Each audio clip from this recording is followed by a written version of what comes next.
has implemented the Independence Day of can ask, prepare for the questions. If they want to ask any question, uh, they should prepare themselves and then ask the question. The session is over. Thank you.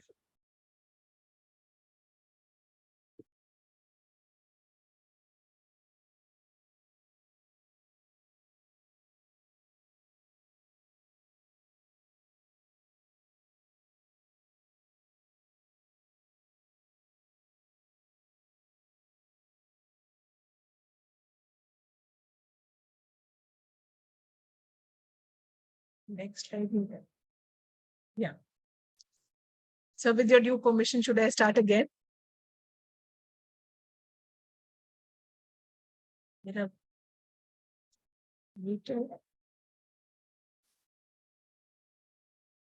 than play, some of the commonly used approaches for learning are project-based approach. Learning by doing in early education, it involves collaboration with peers, enable children to develop wide range of skills. Story-based approach, we have already discussed. Theme-based approach, many areas of curriculum are connected together and integrated within a theme. So rather than learning different skills at different times, children make meaningful connections through this kind of a theme-based approach.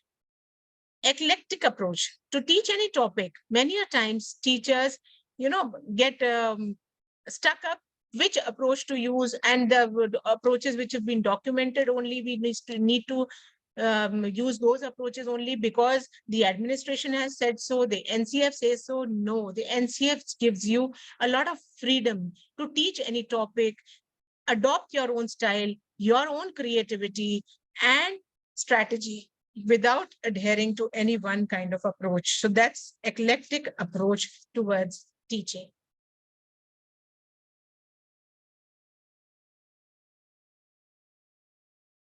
Now, teaching language and literacy. I shall not elaborate on it, rather than just take up the 4-block model, because teaching language and literacy, I suppose it was being taken by the previous speakers also.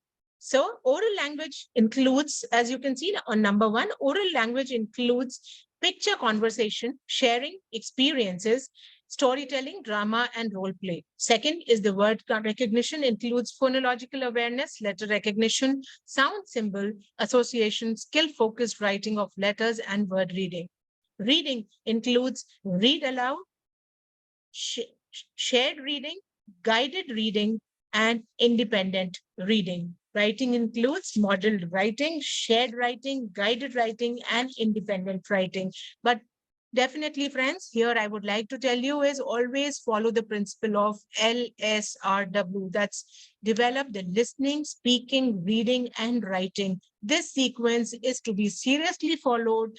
Do not think that if the child has done 1 year of pre-primary and has been promoted to the next class, you can start off with number 2. No, you again have to start off with a revision of the oral language, which the child has acquired in the previous years. Now, let's move on to the next slide.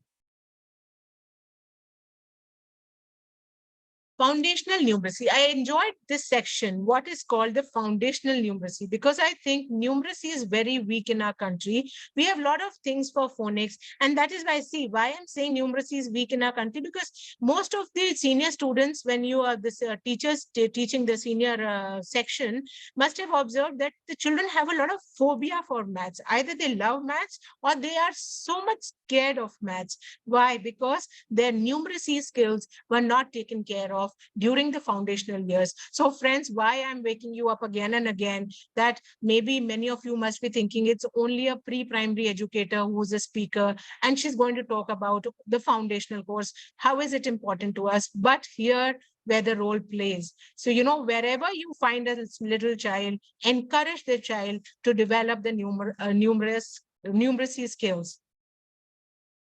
We have a lot of things for phonics, and this is and that for the the language development. But numeracy, we are not going from concrete to pictorial, as you can see in this slide. Concrete to pictorial to abstract. look at the right side of the screen, we go straight to abstract. We start doing worksheet activities with children. And that is why I loved the pages from 117 to 122, which talks about foundational literacy. And this word I put on the slide is what I love, which they call is ELPS, concept for numeracy, where E stands for experience, L stands for spoken language, P stands for picture, and S stands for written symbols. So which means when you're teaching children about numbers, first let them experience concrete objects for counting. Let them experience the spoken language of 1, 2, 3. So this is where your song will help, that you sing for the kids, be very important. 1, 2, 3, 4, once I caught a fish alive.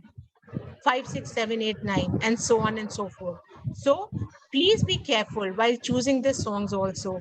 Forward counting songs, teach them before the backward counting songs. Five little ducks went out to play.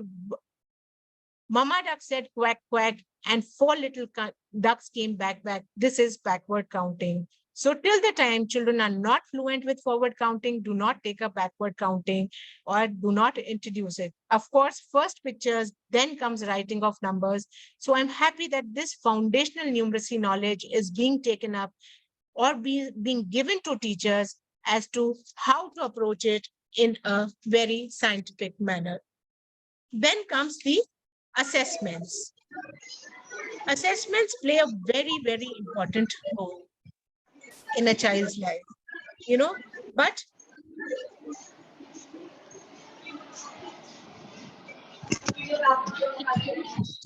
it talks about the principles of analyzing. The NCA talks about the principles of, I request everybody to please mute.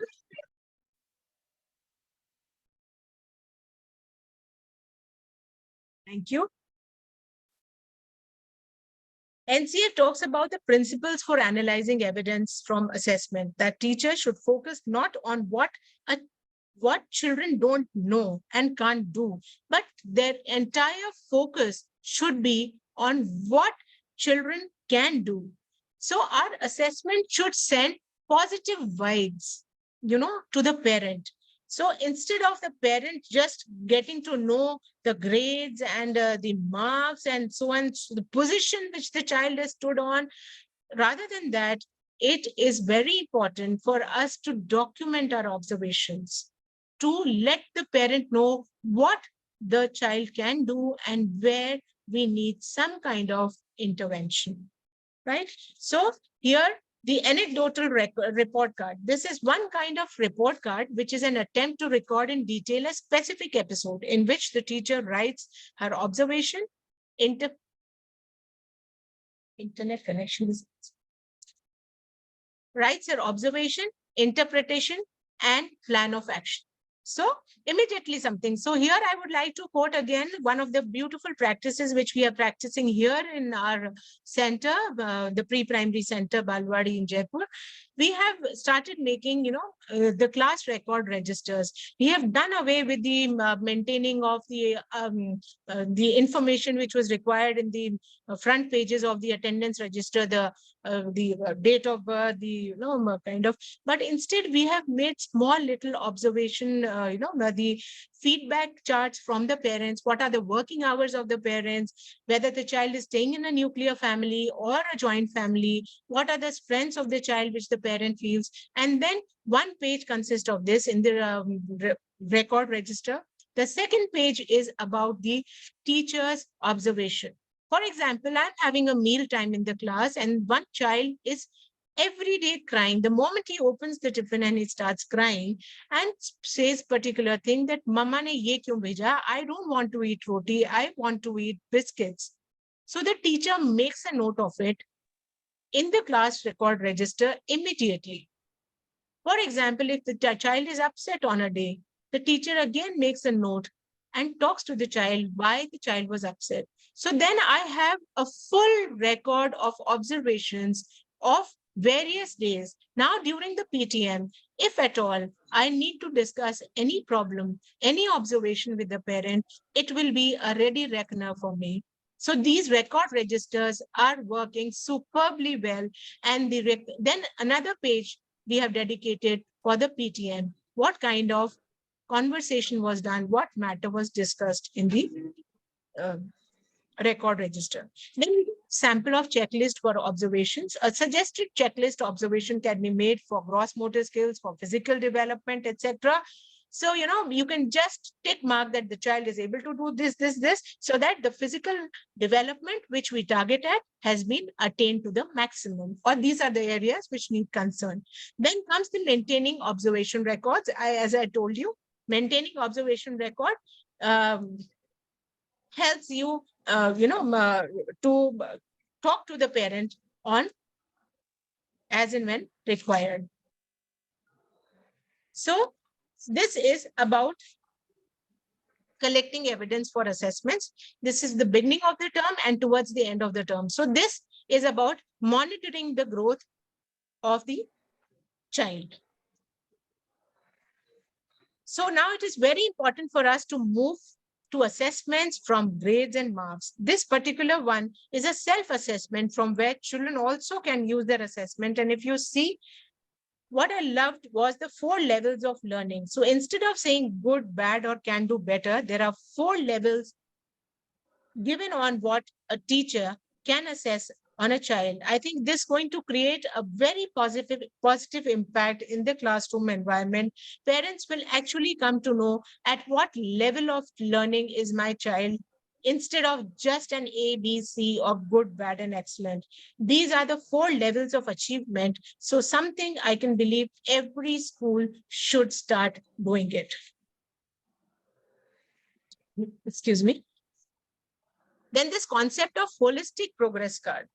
This is exceptionally useful and will be very helpful even in maintaining the mental balance of the parents, where the parents are, either too ambitious for the child and they cannot accept a B grade or a C grade in the child, which we of course will not be giving in future. But of course, the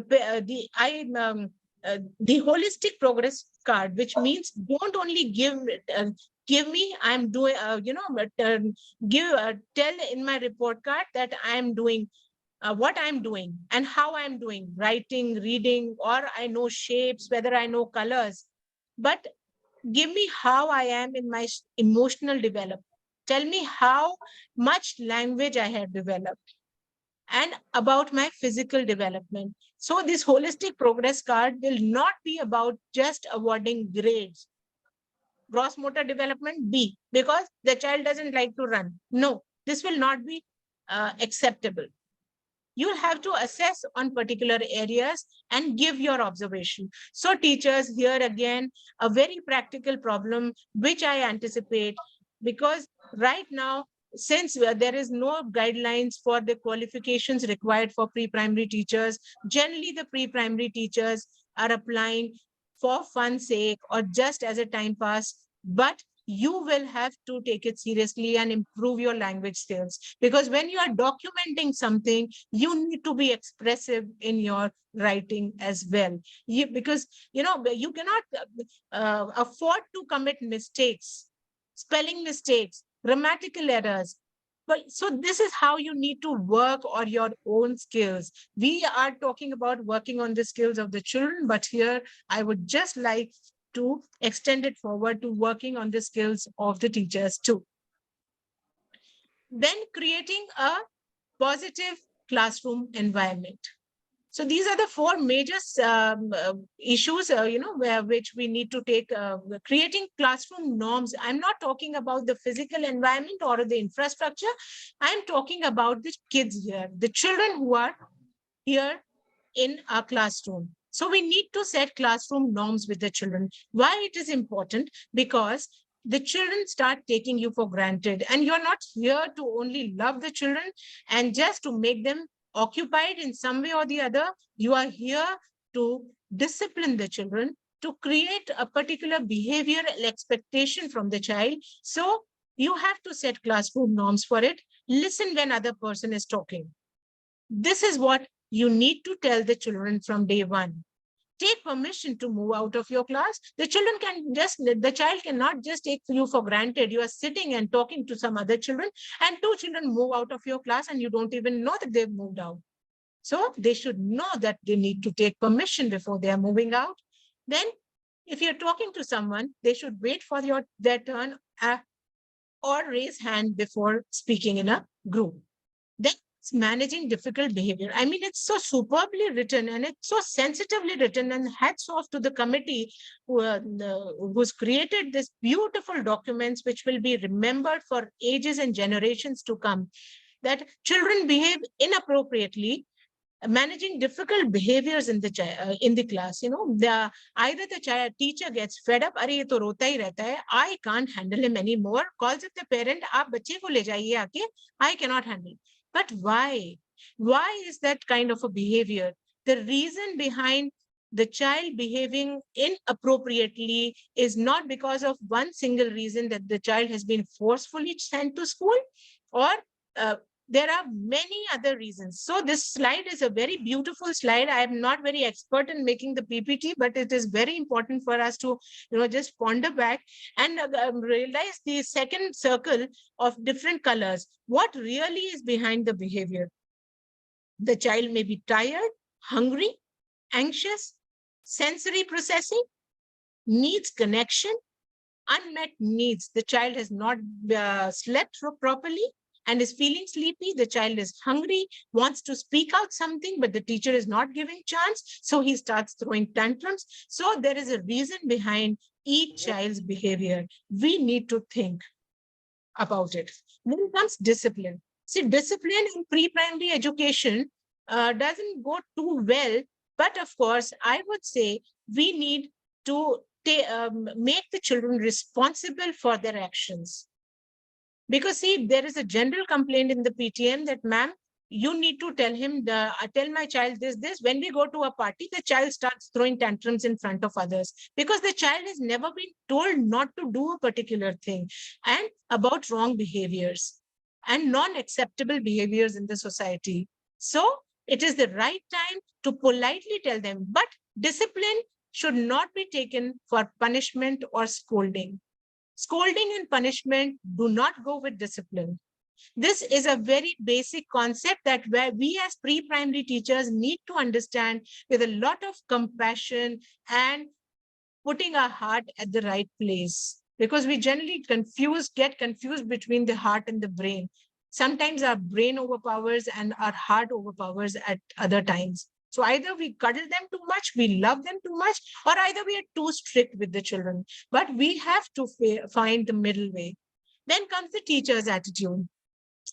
The teacher's attitude. See, now, one could have never imagined that the NCF could have been so beautifully written that the teacher's attitude is also, kind of listed in the NCF. What should be the teacher's attitude? I'll just give you in a nutshell. That is, the voice should be very sweet, calm, and pleasing.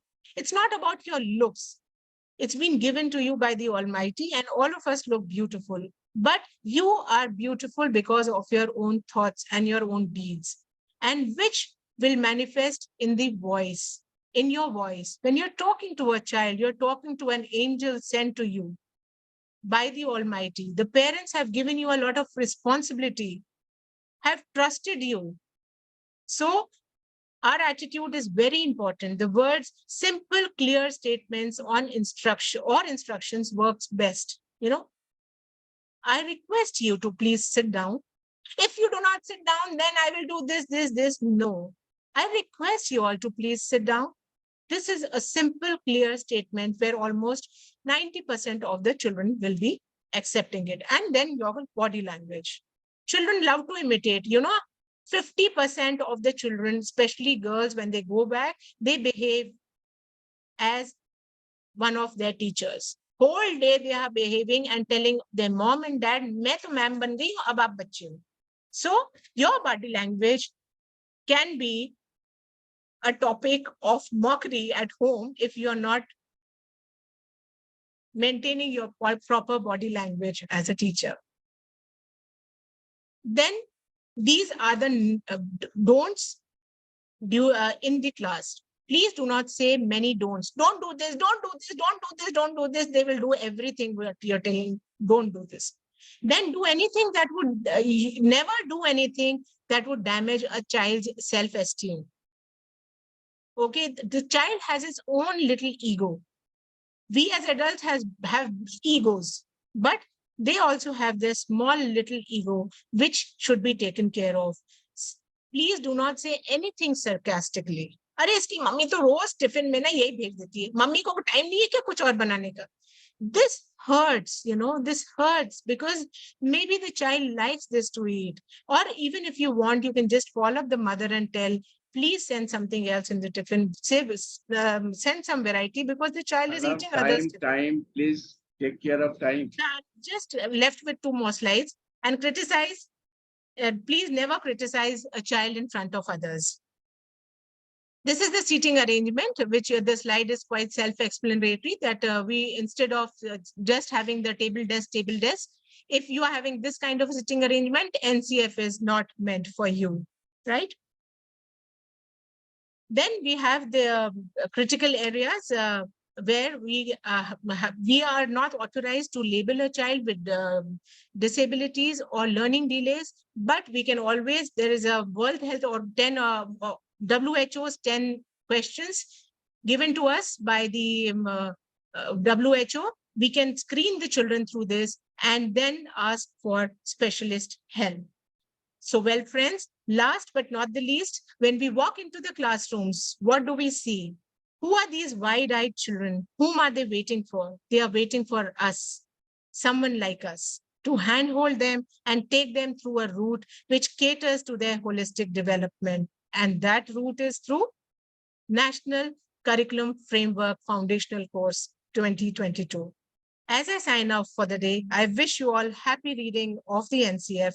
Thank you for being such a wonderful audience. Now the house is open for quick question and answers. Thank you so much. I'm so sorry for the delay.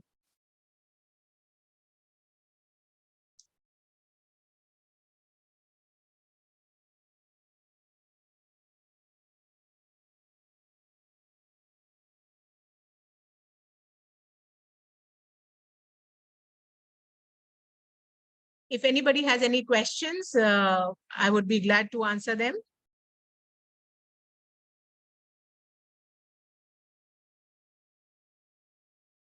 It seems Srishti Kapoor wants to ask something.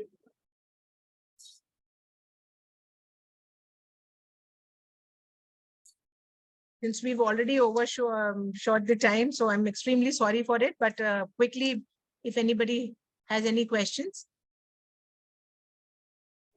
Please raise your hand. Ma'am, I have a question for you.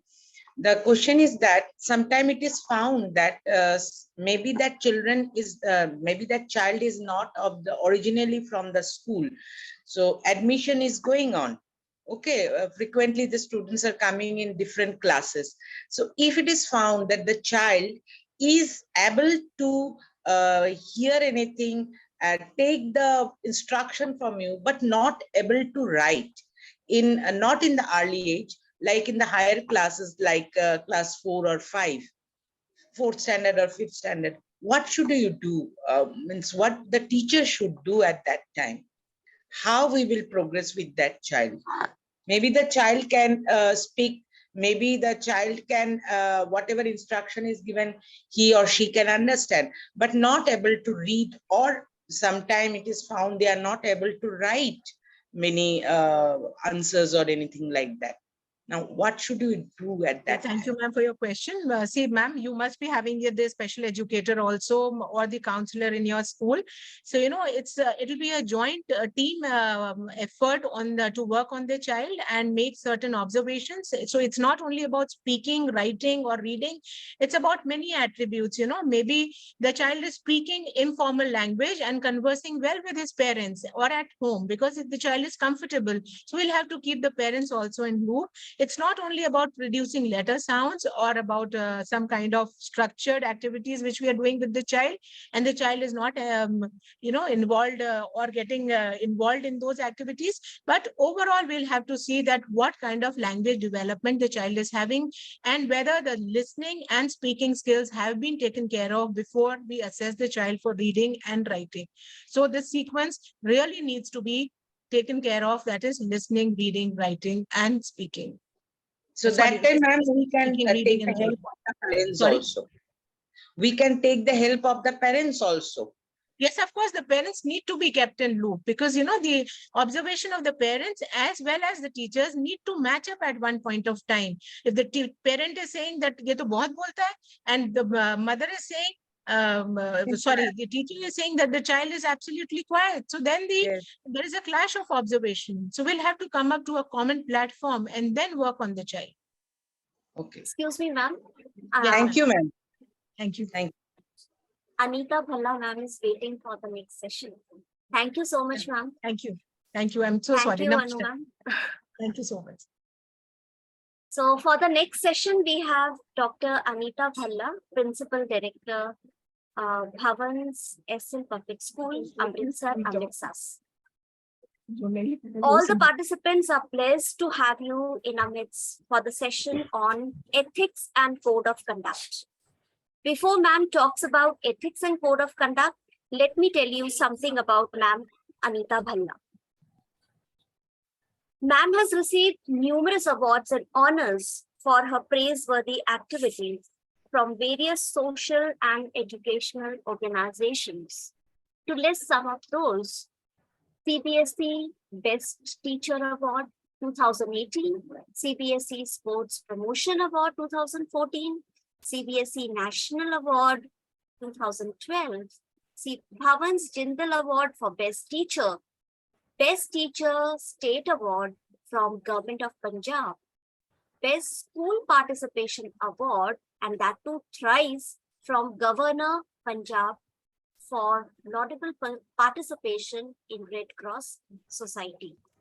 And there is a never-ending list of awards and accolades. The list of ma'am's credentials is endless. We all are privileged to listen to you, ma'am. I welcome you, ma'am, for this session. Thank you. Thank you. Thank you, sir. Thank you, ma'am, for giving me the opportunity. Here today, I am to speak on the topic Code of Conduct for Teachers. Here, my first question to the participants is, Code of Conduct. Code of conduct is required only for teachers, or in our life, in every field we need, and we have to follow some code of conduct. What I feel, when we are at home, even then we are to follow code of conduct. Even then we are to follow code of conduct. If we are managing some function, we are managing even our family, we are to follow. And in your chat box, you can write what you people understand by code of conduct. Don't go for my definition. Code of conduct, you can write in the chat box, please. I'm waiting.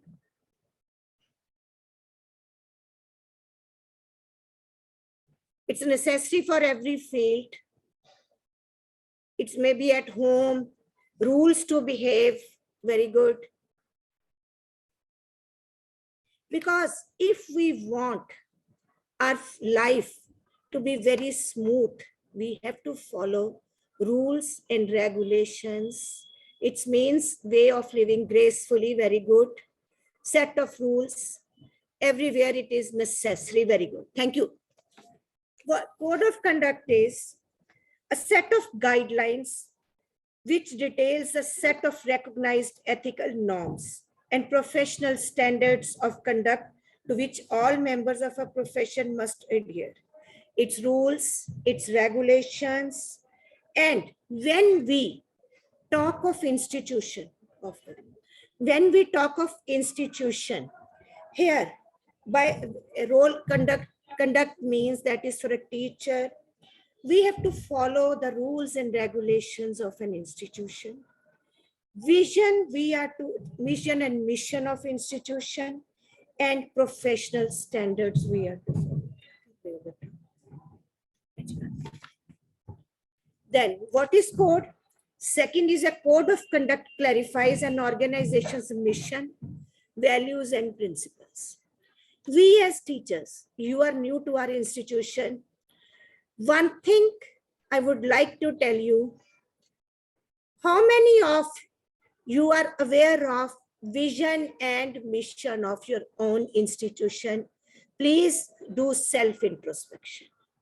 Because after 31 years of job with Bhavans, I have realized 50% of the staff is not aware even of what is the vision and mission of an institution. It's there.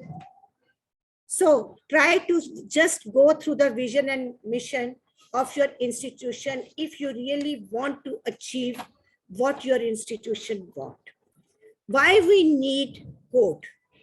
To improve the ethics of the teaching profession, thereby making an organization to achieve its vision. Why vision is required? Vision is required because smooth functioning of institution, we require vision.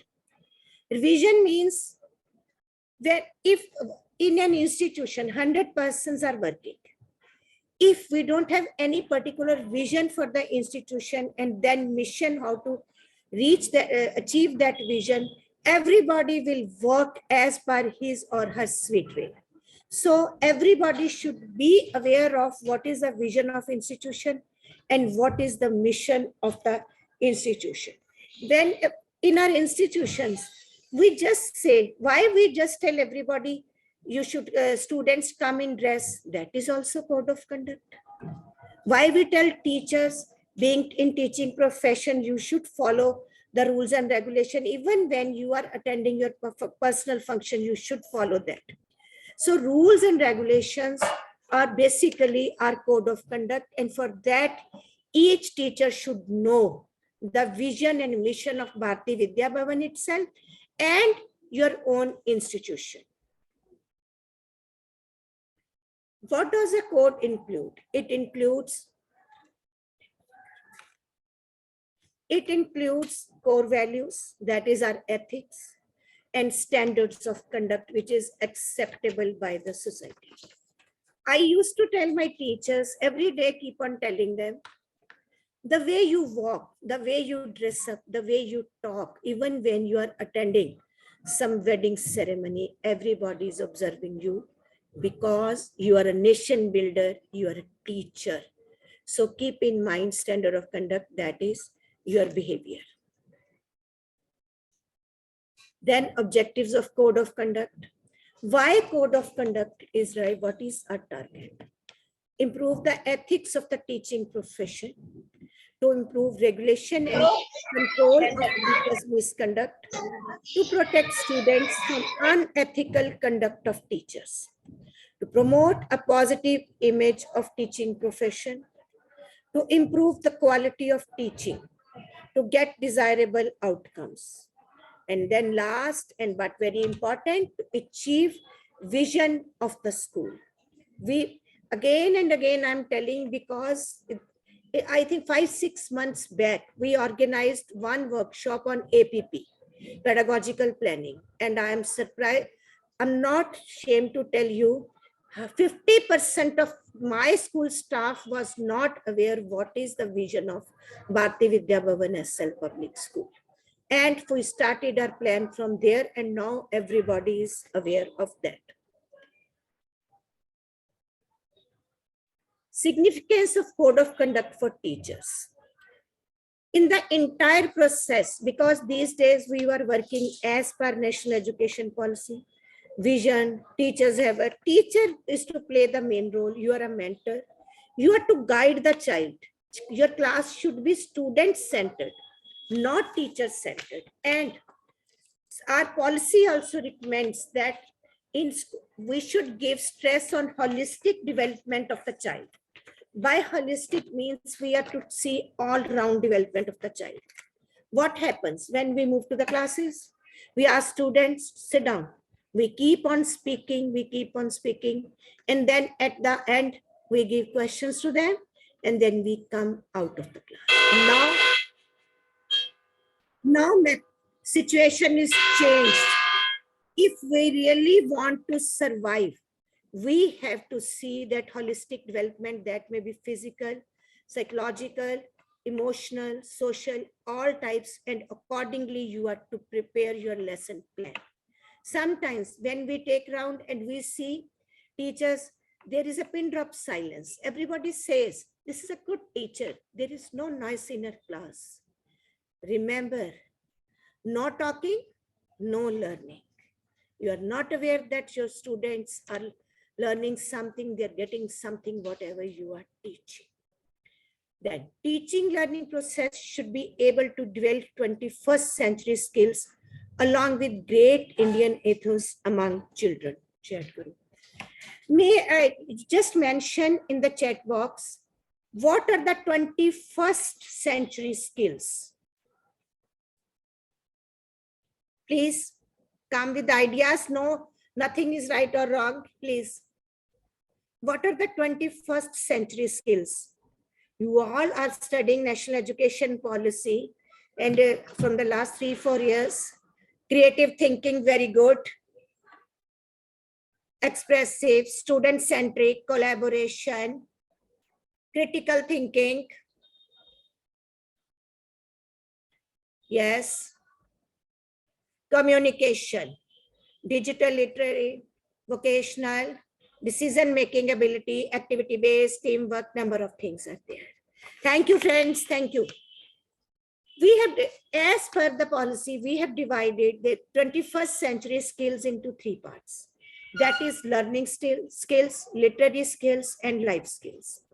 In learning skills come critical thinking, the way you are developing critical thinking in your child. Creativity. If you are taking art class, don't ask your student, okay, everybody is to draw the picture of crow and crow has to be black. You can just tell your choice of any bird you can draw, or any color bird, any color you can use. Here it comes creativity, and a number of things are there. Communication, as I have already told you, promote two-way communication is required. But 90% of the time, we believe only teacher is to deliver the goods. No, students, they know more than us. They are living in the digital world. They should be allowed to express. हम कहते हैं ना class में क्या होता है? If student asks question, बैठ जाओ क्लास के बाद बात करेंगे. They give him the time. Because when you will finish your lecture, you don't have time for that. Involve your students. Then collaboration. Collaboration is very important. Then IMT, that is literary skills, information, media, and technology. Involve them. Nobody is useless. Remember your students. Every madam, previous madam, she was telling so many things about these things only to you, about the students. If a child is not ready to attend the school, only one reason is not there. In school, number of reasons are there, and one reason may be teacher also. Child is not interested, our teaching is boring, we are not able to come to the level of the child, we are not a good counselor, and maybe some reasons at home also. But usually we try to find out the reason at home also only. Then life skills were very important. Flips, that is flexibility, leadership.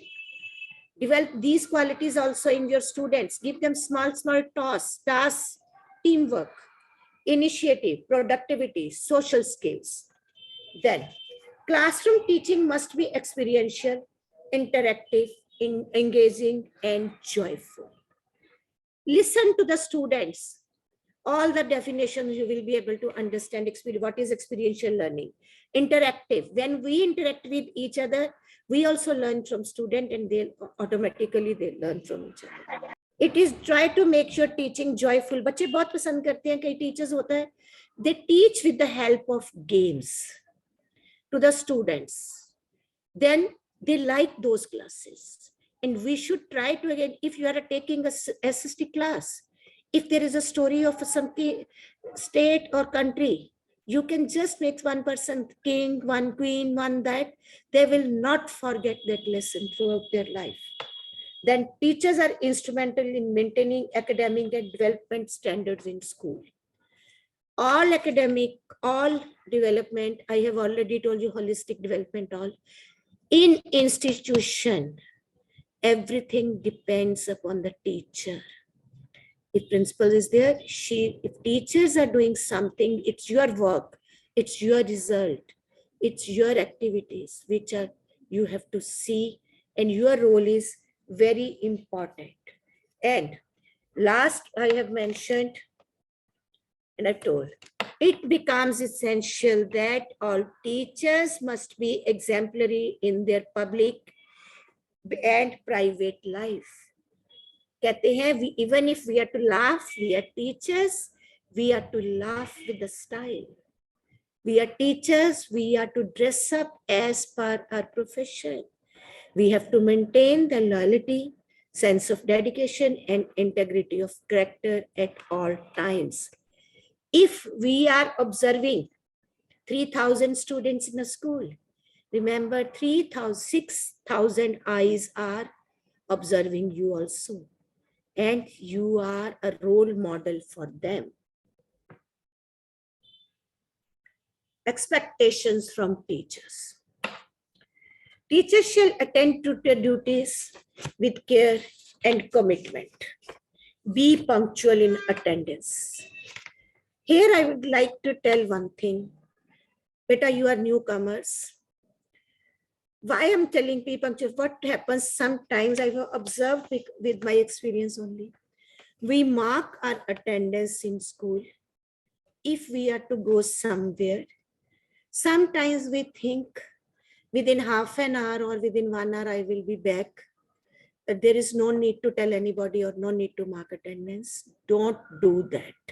Never ever do that. I will guide you.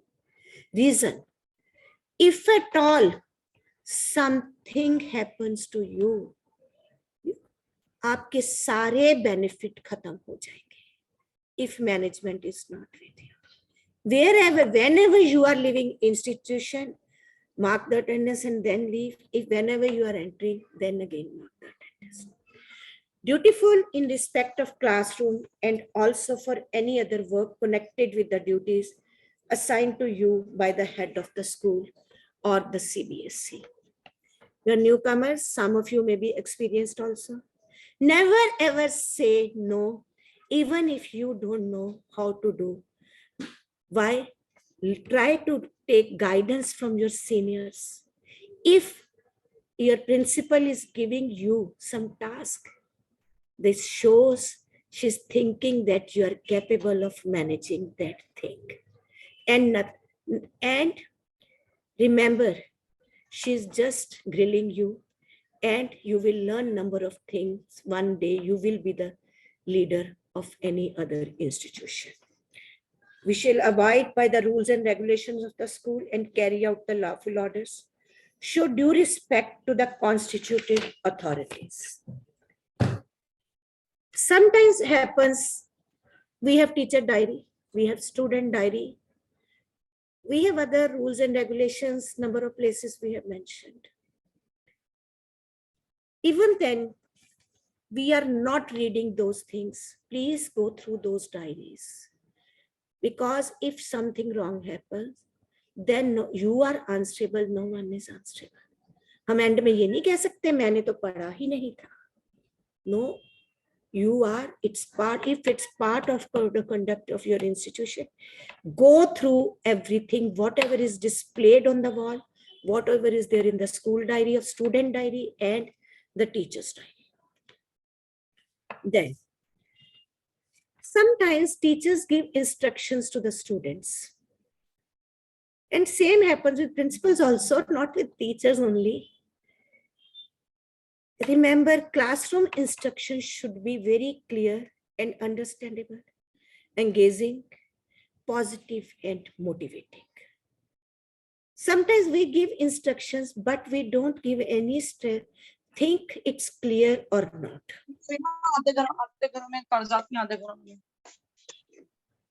Example I have mentioned. Just read it. Chat पे करना बेटा. There will be a declamation contest next week. ठीक है? एक minute इसमें. Now, here, missing areas are, we have not mentioned the topic. There will be a declamation contest.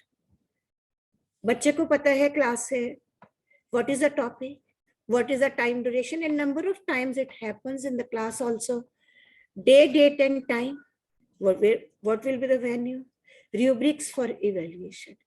Instructions has to be very clear. Sometimes even as principals we tell, there is a meeting of all the staff members in the school. Nobody knows in which hall they are to assemble. Nobody knows what is the topic. Nobody knows what material they are to carry. It happens with everybody. Your instructions should be very clear.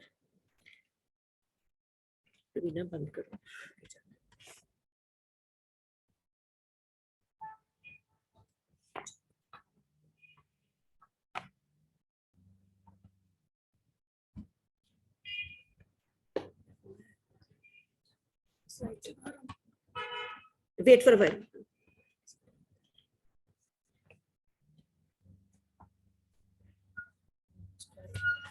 Then, now we have just corrected the statement.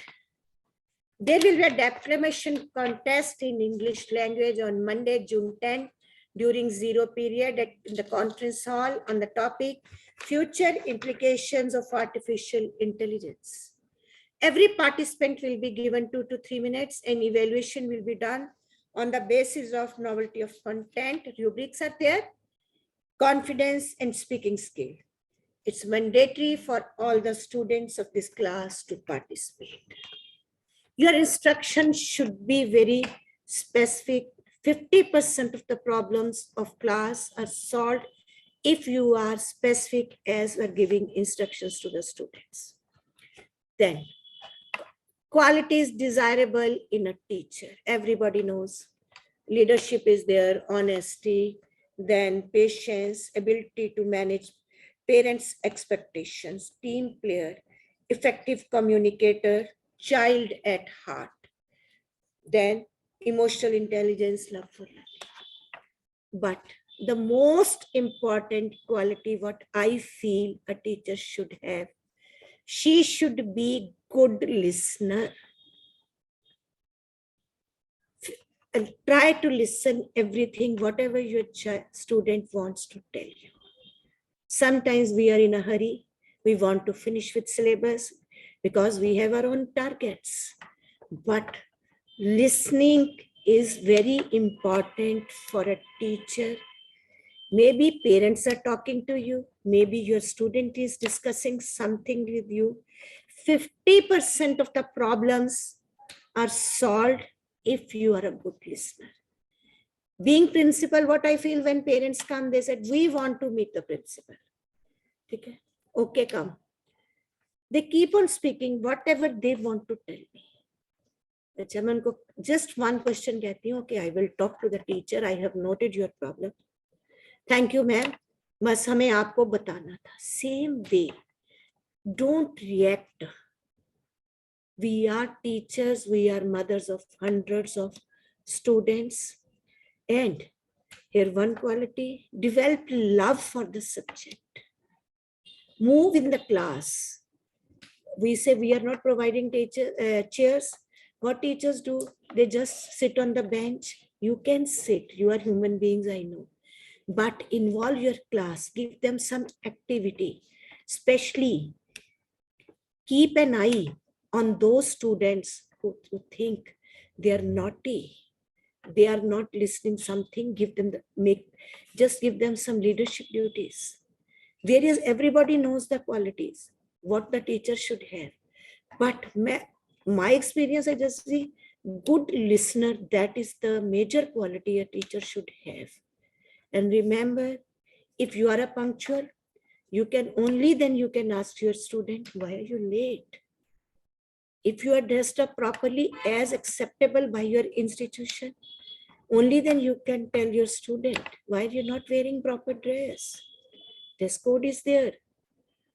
Keep in mind these points.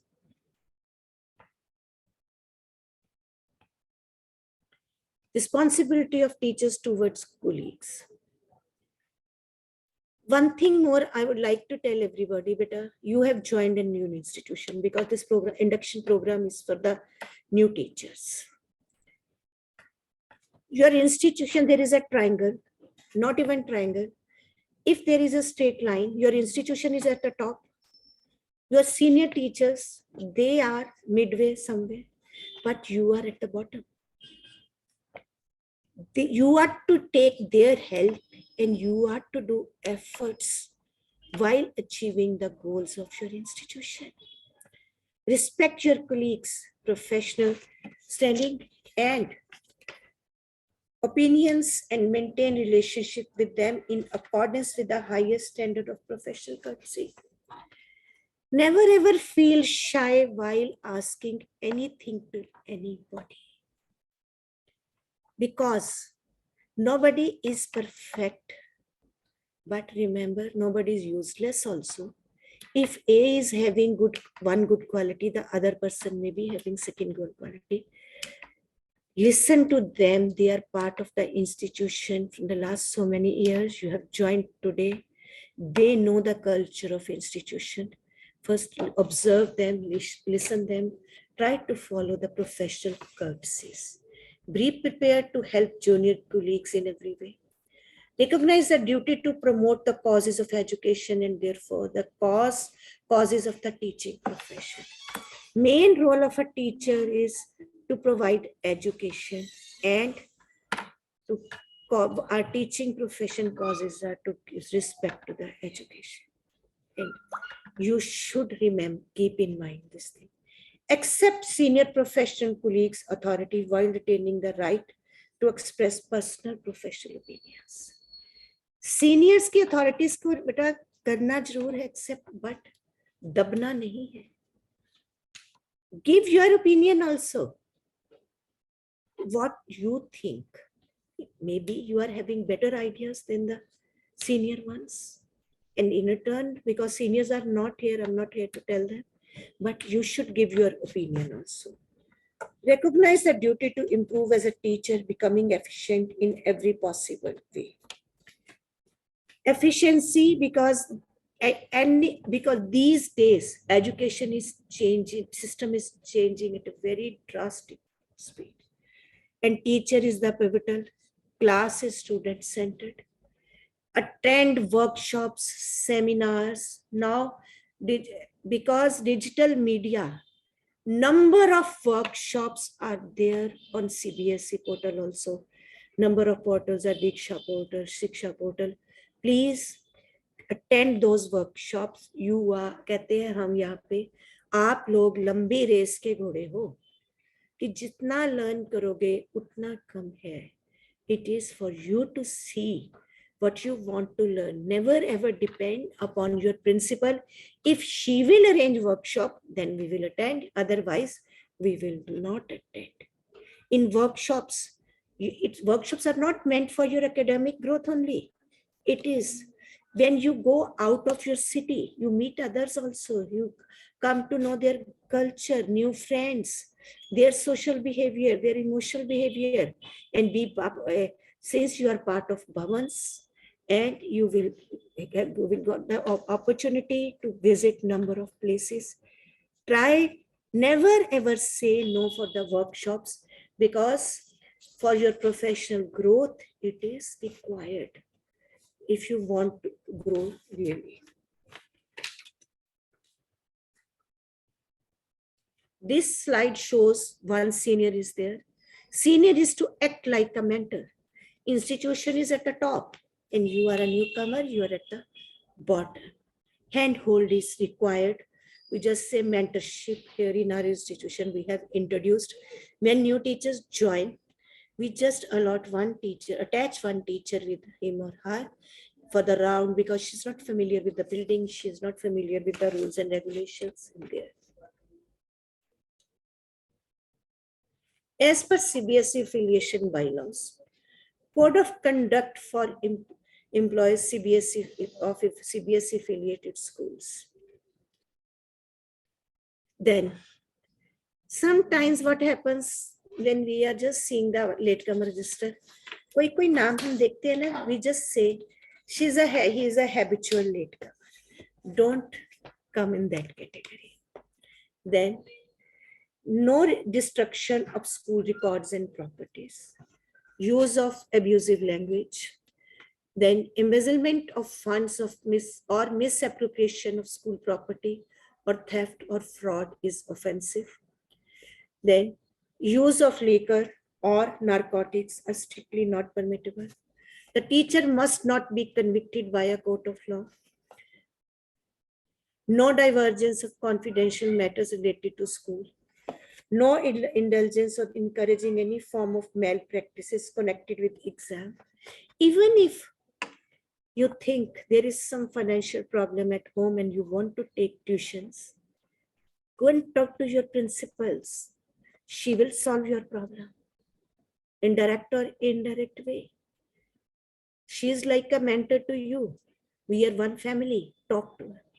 Because if you will talk to him or her, she will definitely take care of your needs. And whenever you decide that you're applying somewhere else, you have to leave the job. एक बात मैं हमेशा अपने staff से कहती हूँ, बेटा ऐसे छोड़ के जाओ, कहीं से आओ या यहाँ से जाओ, सोसाइटी में हम जब मिले with a broad smile, not like that if I'm meeting Anil Sharma sir and I'm just turning my face that I don't want to meet him because ye kahenge ye, means with a smile, taking into confidence, everybody is your well-wisher.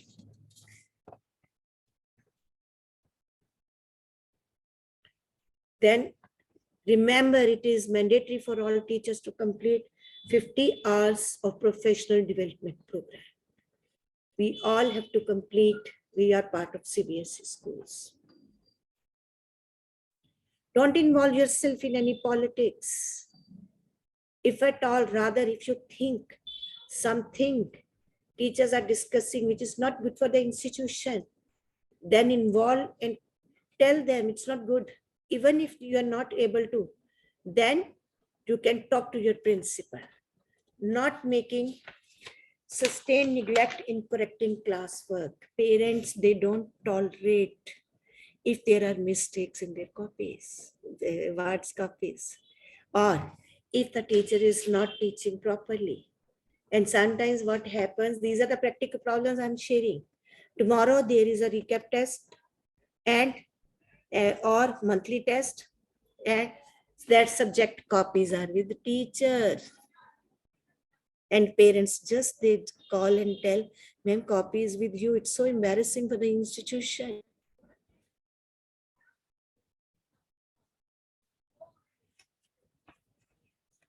No absence from school without prior permission of school head.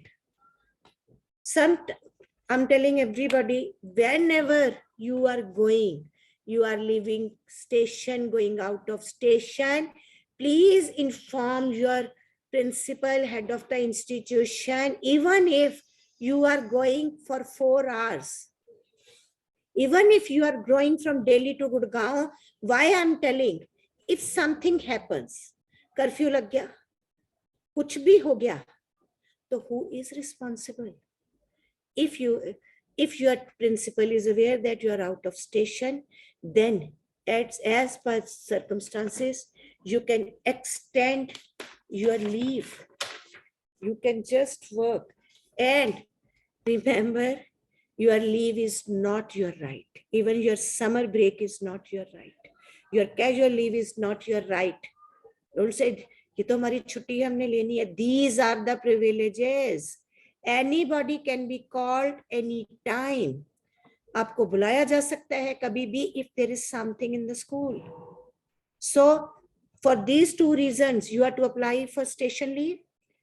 Then remember, leave is not your right. Preparing or publishing any book without NOC from school head is not allowed. If you are you have involved yourself in printing of any book, or you are going to conduct any workshop, seminar or something you are conducting, just take permission from your principal. She will be very happy because parents, she's like your parent, and parents ko khushi hoti hai bachche grow kare. Then to appear at any exam to improve, if you want to improve your qualification, enhance your qualification, again written permission from the authorities is required. Then discrimination against any student on the grounds of caste, language, and place of origin, social and cultural background is not permissible. Gender sensitivity here comes. These are boys, these are girls, they will sit like this, they are to follow rules and regulation, but we are giving stress on gender discrimination should not be there. Make your boys sensitive towards gender. They should respect the girls. They should respect everybody in the school. Then, all teachers are strictly forbidden from inflicting any corporal punishment to any student irrespective of any compelling circumstances. और फिर ये teachers, when we say no corporal punishment should be there, teachers say, ma'am, we are fed up with these students. We are not able to understand what they want. They are creating indiscipline. They are doing this. Number of other ways are there. Before giving them any tag, just say, am I a good teacher? Sometimes fault is with our management also. We are not well prepared with lesson. If class is creating indiscipline, sometimes there is a problem at home, counseling is required. Number of issues are there. If we are struggling in our life, remember they are in adolescent period, they are kids, they are also managing number of areas. They are trying their level best. They are facing different situations, and it's our duty to help them, not by giving corporal punishment, but by following some other ways. Some students, they create disturbance in the class because they're good leaders. We can just run. Some want to do something creativity. It's not possible to work as per their wishes, but to make our teaching more interesting, we can just involve our students in everything.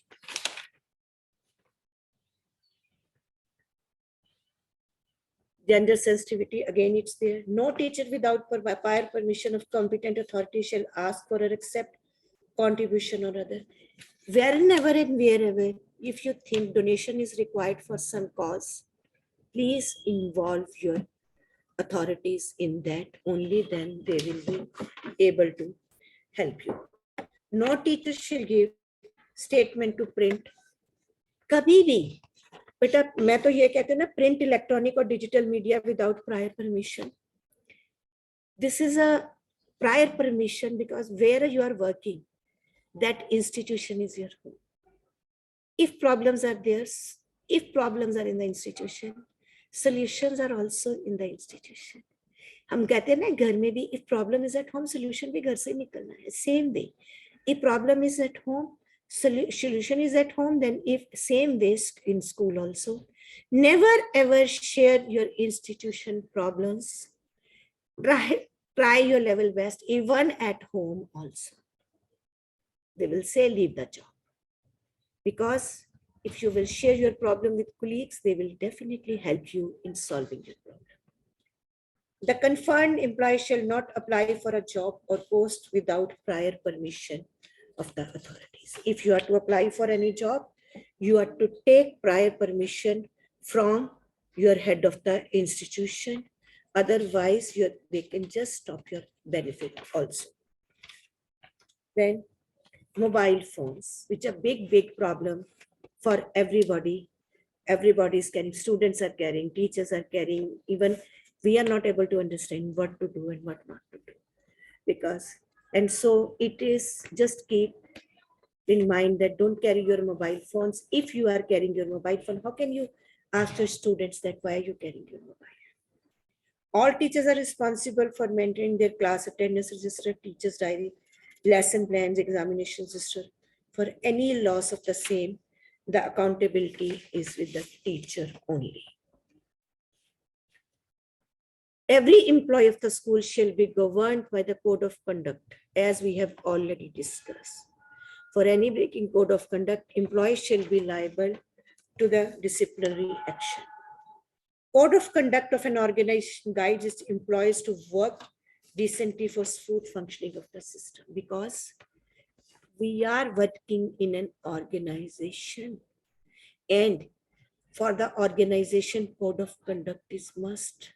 Because if everybody starts working as per his wishes, if I will take 10 CLs, the person will take 12 CLs, this is not part of code of conduct. We have to, there are rules and regulations. Code of conduct is an essential ethos of an organization. Employee must act with dignity, integrity, fairness, honesty, and provide uncompromising education to children. I have already told you our role, we are teachers, we are nation builders. Our role is very important. Even if you are attending wedding, you please see, you are to dress like a teacher. Even if you are going to market, even if you're talking to vegetable seller, maybe just one of your parent is watching you. You have to see that part. Thank you. Any question, please?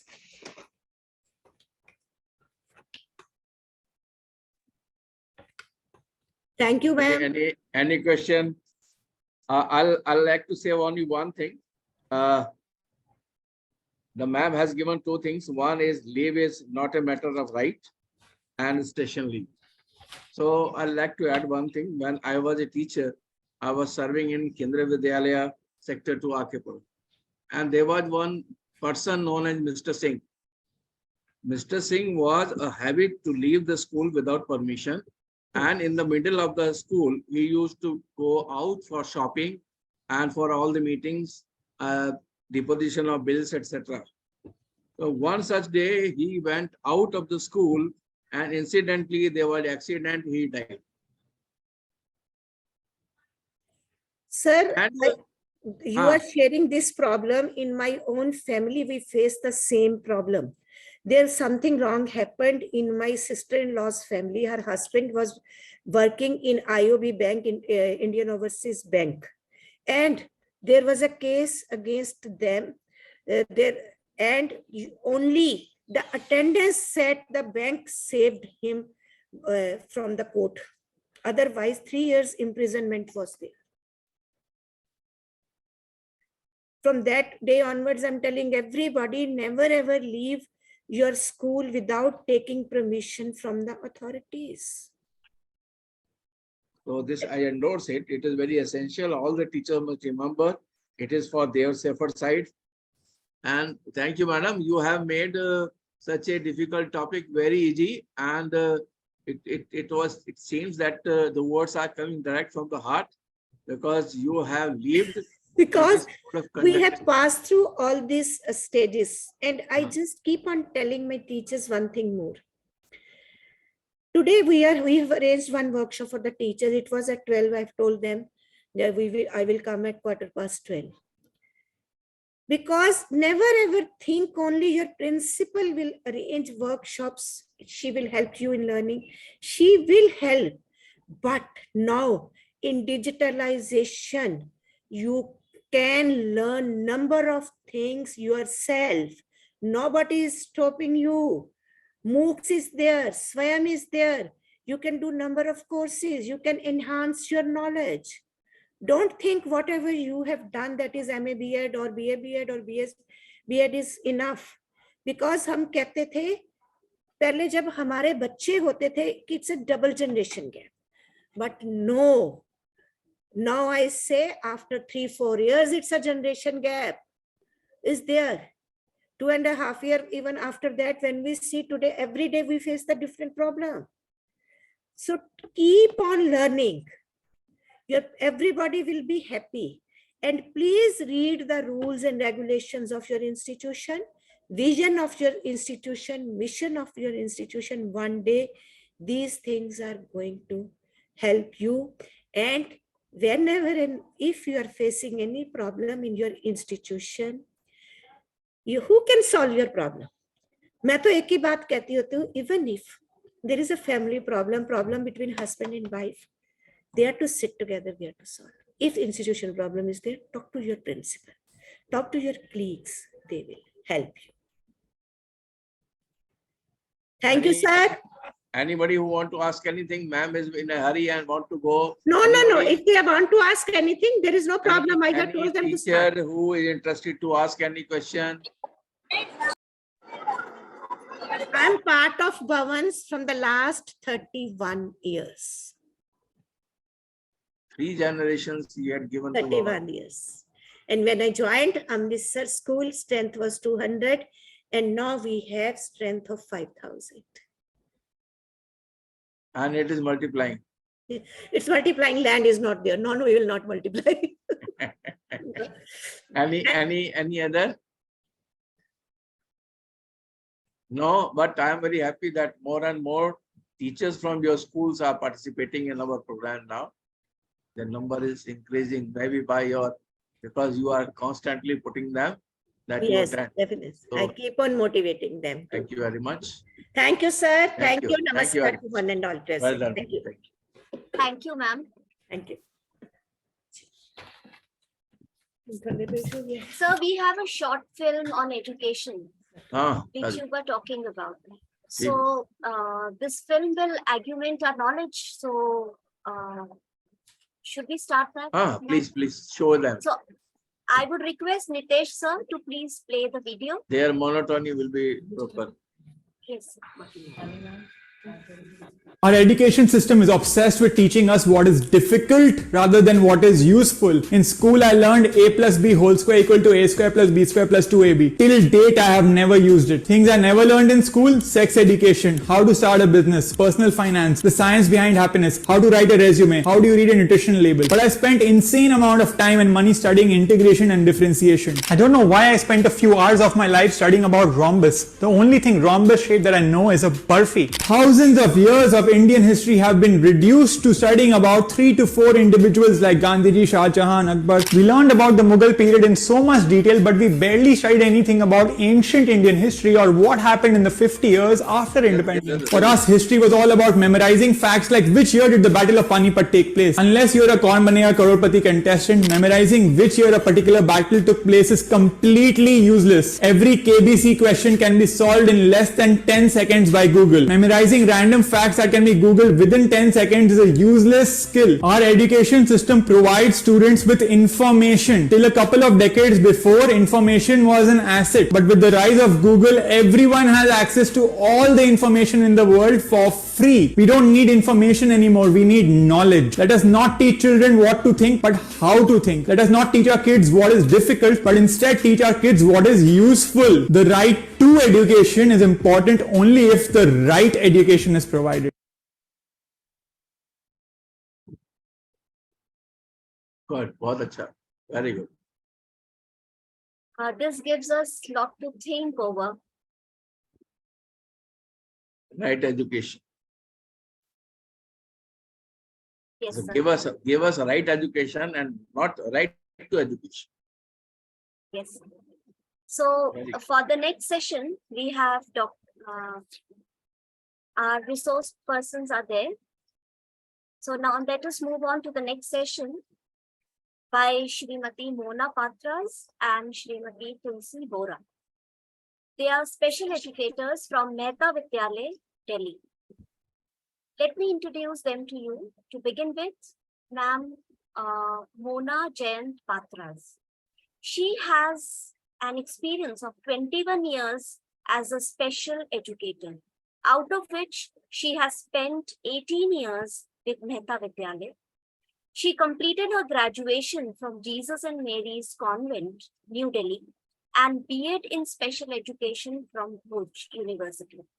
She has done diplomas in mental retardation and autism, spectrum disorder from YMCA and Tamanna Special School, respectively, which is also her specialty. She has attended various training sessions for skill enhancement and knowledge building. She has given presentations on learning disability and inclusive education. I welcome you, ma'am. Thank you so much, ma'am. We have Shrimati Tulsi Vora with us, who is also a special educator working at Bharati Vidya Bhavan Mehta Vidyalaya. She also has 20 years of experience, and for 16 years, she has been associated with Bhavan Mehta Vidyalaya. She graduated from Delhi University and did her diploma in mental retardation from YMCA Delhi. She completed her bachelor's in education from Bhuj University and then master's in education from IGNOU. She did her post-graduation in psychology from Madras University. She has many other diplomas to her credit. She has trained government school teachers working under SCERT. She has been NCERT resource person and has also written EVS book for class 3. I welcome you, ma'am. Thank you, ma'am. Thank you so much. Now over to you, ma'am. Thank you so much, ma'am. You have put both the friends together. Yes, Yes. sir. Yes, sir. Even there, the information is same: education, experience. Okay. So there They are itself, I could inclusive. make out. They are inclusive. Yes, sir. Chal. Good afternoon, everyone. The topic given to us is inclusive education, as you all can see, which is a process address and respond to the needs of all the learners through increased participation in learning, cultures and communities, and reduces exclusion in the form of education. It involves changes and modification in the content, approaches, and structures and strategies with a common vision, which covers all the children of appropriate age range and conviction that it is the responsibility of the regular system to educate all the children. Now, to make it more interesting and not a monotonous lecture, we'll watch a video so that the concept of inclusion is clear to all of us.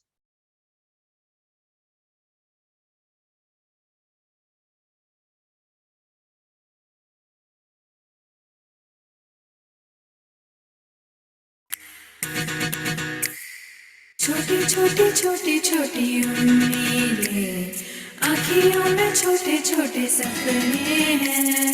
छोटी छोटी छोटी छोटी उम्मीदें, आँखियों में छोटे छोटे सपने हैं। ये सपने अब तो जीवन में जगाए फिर से अनोखी आशा। No, I'm sorry. I cannot give admission. Parents of other children, they don't want their children to be exposed to. You know what I mean. I'm not even sure if he can understand what he has been told. How will he cope up with the class? He will be a disturbance.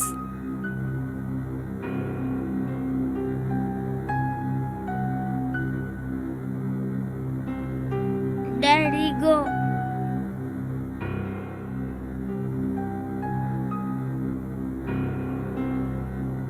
Mummy, when will I to go to school? I don't know, beta. But I'm not going to stop searching. I promise you. I will find a school for you.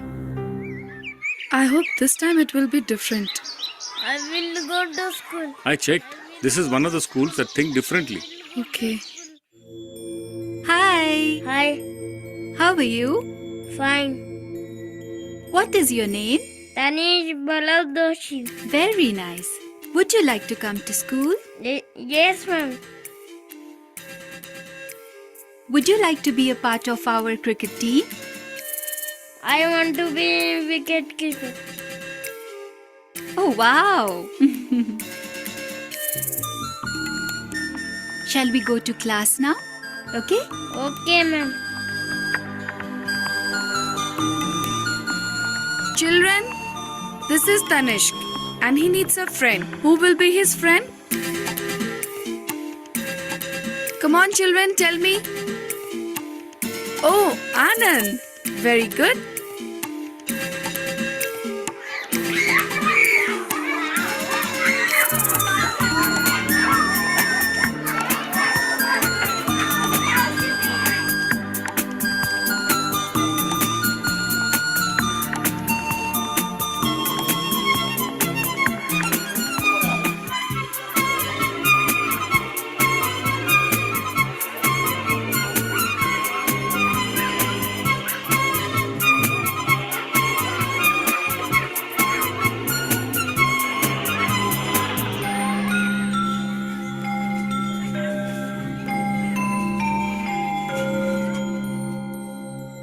Ma, I have a new friend. Teacher says he's special. Special?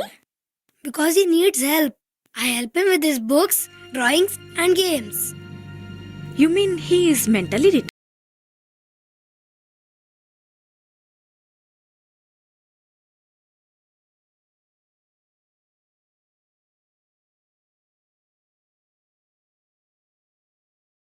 Hey, school bus. Run, Bye, run, Ma. run. Bye, Dad.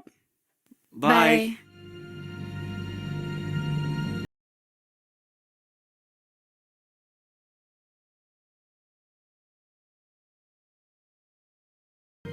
It's the right way to help these children. It may be right for them. Is it right for my son?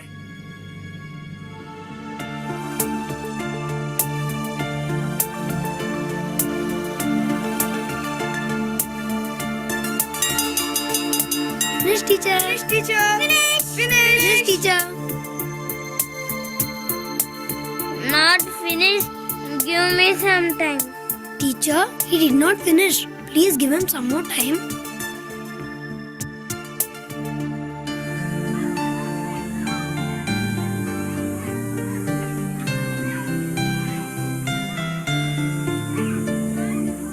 You have one more? No, but you have it. Thank you. You have one more? No, you take it. Thank you. Hi, Anand. Ma, Papa, this is my new friend, Tanishk.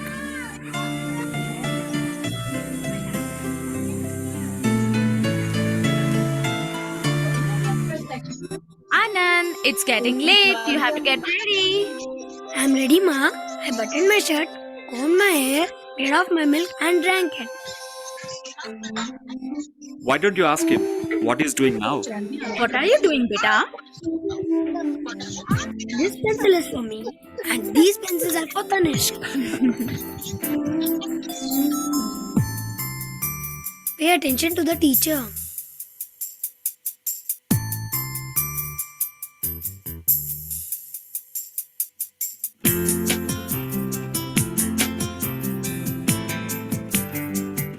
Very good, very good. Finish, teacher. Finish, teacher. Finish, teacher. Finish. Tanish and Anand are just two examples of how buddies can help each other. Anand helps Tanish in his studies and games. In the process, Anand gains leadership skills. His emotional intelligence grows and he becomes a much more sensitive and caring child. Support the inclusion of special children in mainstream schools. It's the right thing to do for everybody. अब तो जीवन में जगाए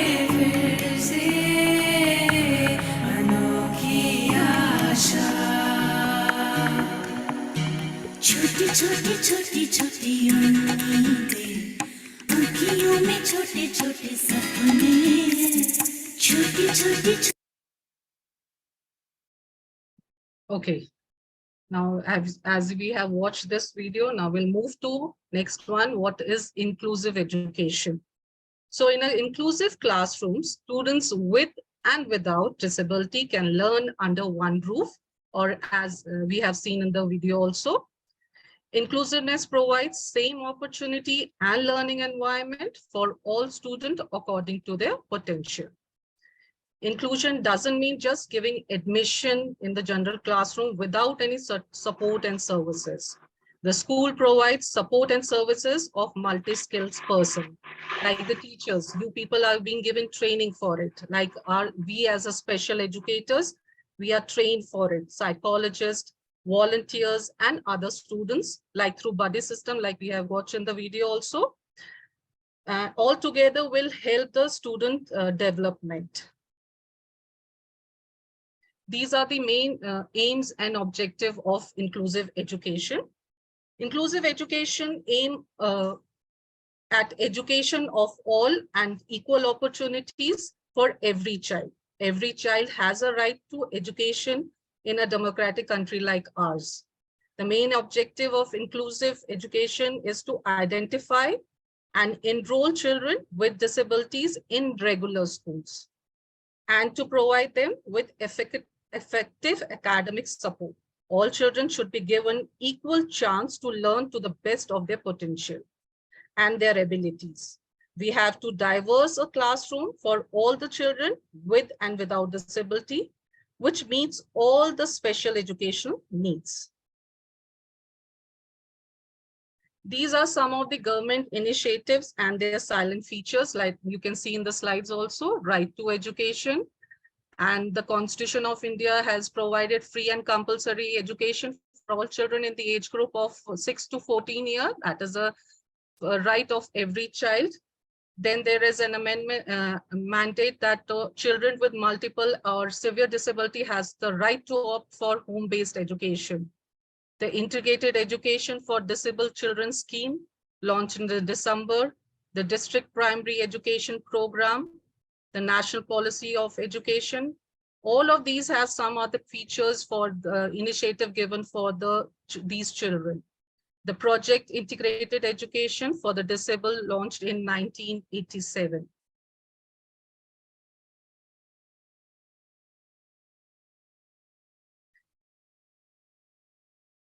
Major provisions of integrated education. The Person with Disability Act.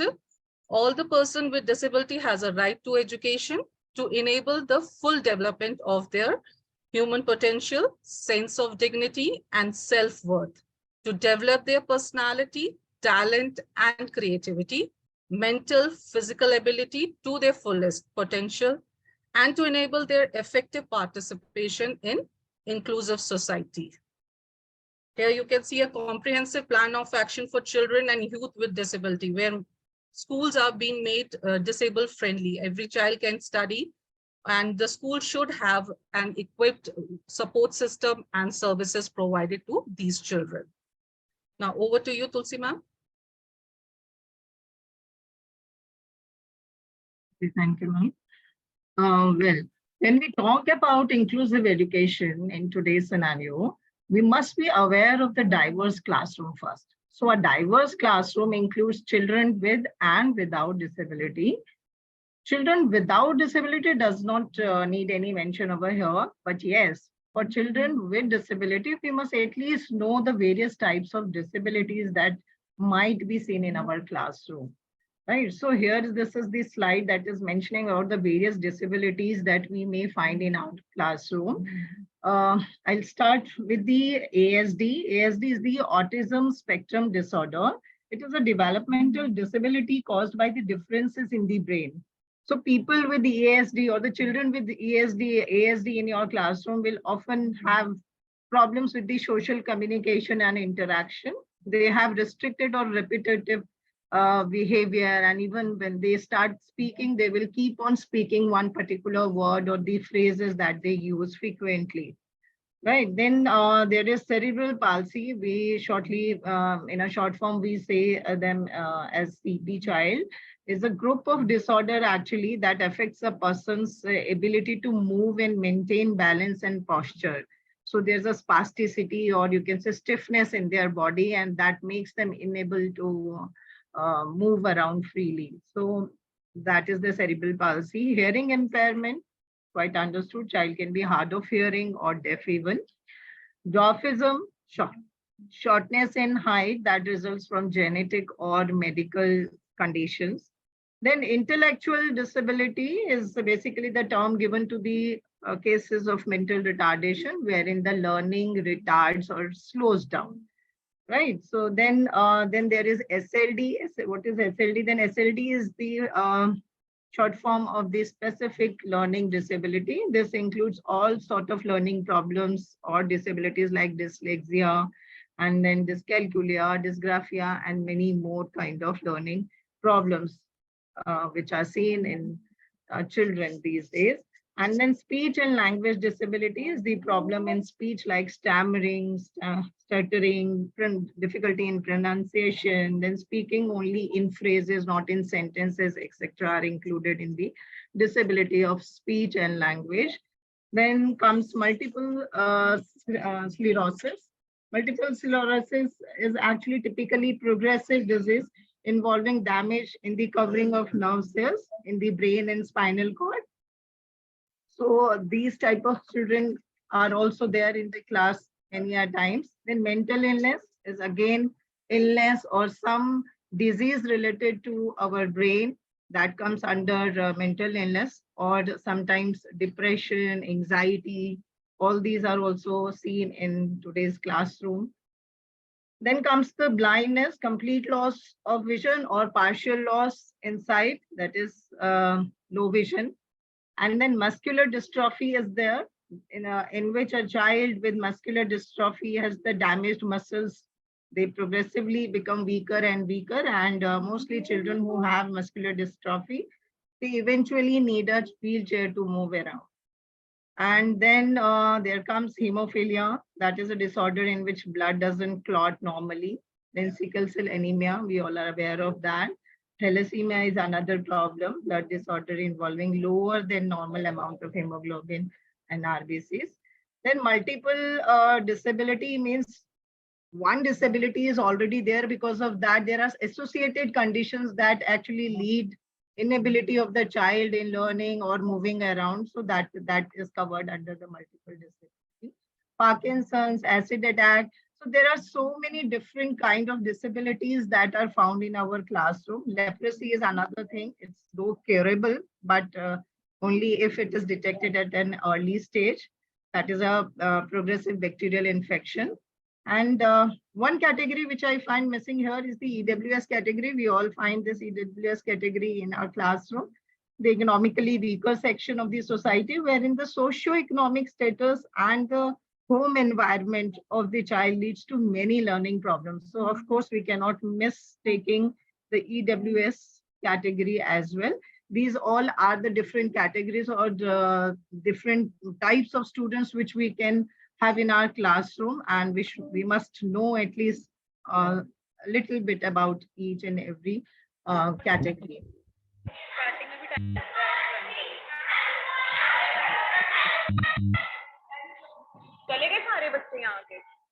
Now, so when we know that an inclusive classroom may have any or many of these disabilities, which we have discussed just a moment before in our previous slide. So when we know that our classroom can be full of, or we have many, or some of these students in our classroom, it itself becomes a challenging job. And then we need to screen such children. We need to screen them out for the better results in terms of the learning outcomes. Because when we are going into a classroom, of course, we are there to bring out the learning outcomes when we teach in our class. So to do that, Precious has been designed. What is Precious now? Precious is the disability screening checklist for school. which each one of us as a class teacher need to administer on every student of our class, right? So now Precious was germinated in the Department of Education of students with special needs, NCERT, to facilitate regular teachers and special educators to screen and tentatively categorize the 21 disabilities which are there at the school level so that they can be referred to further assessment. To support teachers in differential screening of the children with disabilities, Precious has been developed by CIET in CERT. Part 1 of Precious is for screening of all school children in order to recognize children who may have a disability. Right. So the results of part 1 and part 2 of the Precious is the preliminary step and facilitates referral for further diagnosis. Early screening ensures access to appropriate educational intervention for children with disability. So if part 1 of the Precious, because Precious has 2 parts, part 1 and part 2. If part 1 of Precious, which is a screening test, and we will do, each one of us will have to do or administer this in the classroom. So if part 1 of the Precious has more than 10 score of any particular child in the class, then that particular child will be referred to the school counselor for further investigation, right? Yes, ma'am, next slide. Well, so points to remember while using the Precious is like the Precious is a safeguard against unscientific diagnosis and needless labeling of child. Because what happens when we go to a class and we see that the child has is not paying attention to the class, we often see that this particular child is every time making some or the other nuisance in the class, is not paying attention to the teacher. And so what happens, the teacher ultimately, what she does, she lands up to, saying that this is a child, this is a troublesome child, is a hyperactive child, is the child with low attention, or is has some problem. Though such kind of labeling is actually to avoid such kind of labeling. This Precious has been designed in such a way that at least teachers will avoid or refrain themselves from labeling the child. And the language used by the child at home, if it is different from the medium of instruction which is used in the school, it ought to be considered, because many a times language becomes the barrier, and so the child is not been able to pay attention in the class. So that should be considered. And Precious is only for screening and referral. Do not label or diagnose on the basis of this tool. So this makes itself clear that when we are administrating Precious with our students in the class, if in case a child is being referred to the counselor for further investigation, that doesn't mean that the child has definitely got some problem and we have the right to label them. No, it's not like that. It is just a referral screening that we are doing that has got nothing to do with the diagnosis. So we cannot label any child at this stage. Precious is prepared in a manner that it is user-friendly, written in simple and clear language, assimilates and presents the behavioral manifestation of the 21 disabilities mentioned in the Right of Persons with Disability Act, RPWD 2016. So all to cater and to understand whether your class has any such child in your class, because of course if you will screen out that child, you'll be able to plan better for that child. And that is the reason of creating this Precious, and every one of us are supposed to conduct this Precious in our classrooms. Yes. Next, over to you, ma'am. Okay, now these are the characteristics of inclusive classroom. First one is the school environment, or we can say school climate, which includes infrastructure, staff, teaching and non-teaching staff, which should be student friendly. Resource room should be having aids to help the student in the all areas of development. Next one is the welcoming attitude. It reduces the barrier of learning and encourages participation of students having special education needs. It gives equal opportunity to all the students, irrespective of any disability. to participate in co-curricular and curricular activities. Peer support, in this peer support and social inclusion plays a important role. When children feel accepted and supported by their school, it builds a solid foundation where all students can learn and thrive socially, emotionally, and academically. Next is the parent involvement. Parent involvement is also important when in school also and at home also.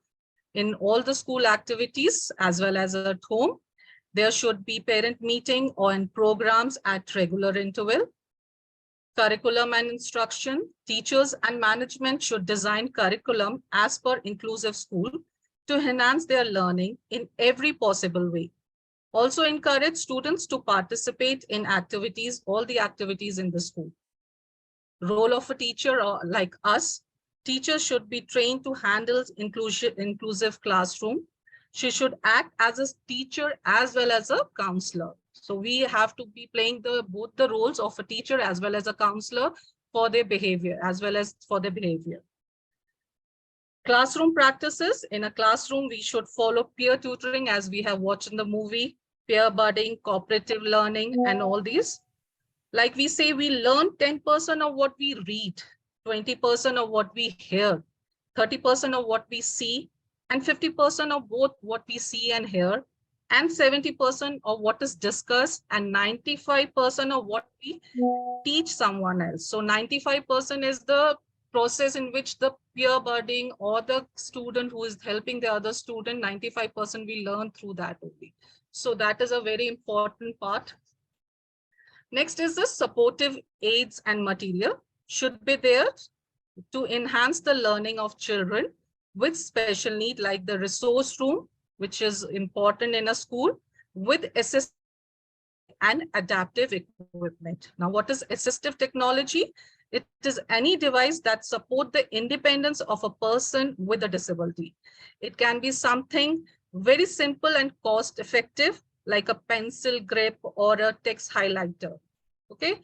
And the adaptive equipment is a category of this assistive technology only that enhance any services offered to the individual.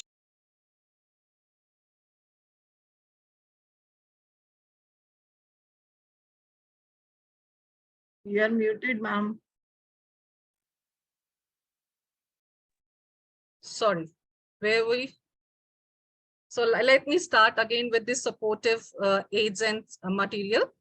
So supportive aid and material, which enhance the learning of a child, children with special need, like the resource room, which is also an important part in the school, with assistive technology and adaptive equipment.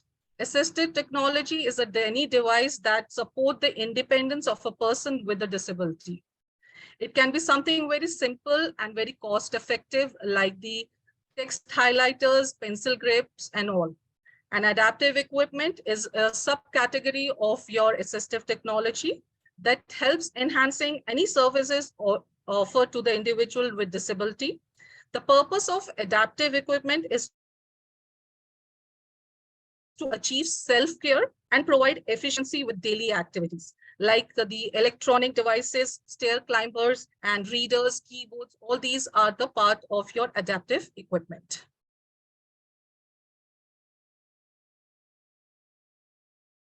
Over to you, Tulsi ma'am. All right. Advantages of inclusive education. As inclusive education allows every child to be a part of mainstream classroom. So obviously every child fulfills their needs of being a part of the mainstream class. But simply sitting of a special child in mainstream class doesn't every time mean achieving of the academic goals. But yes, he or she would certainly learn much more than what he would have learned in a segregated classroom.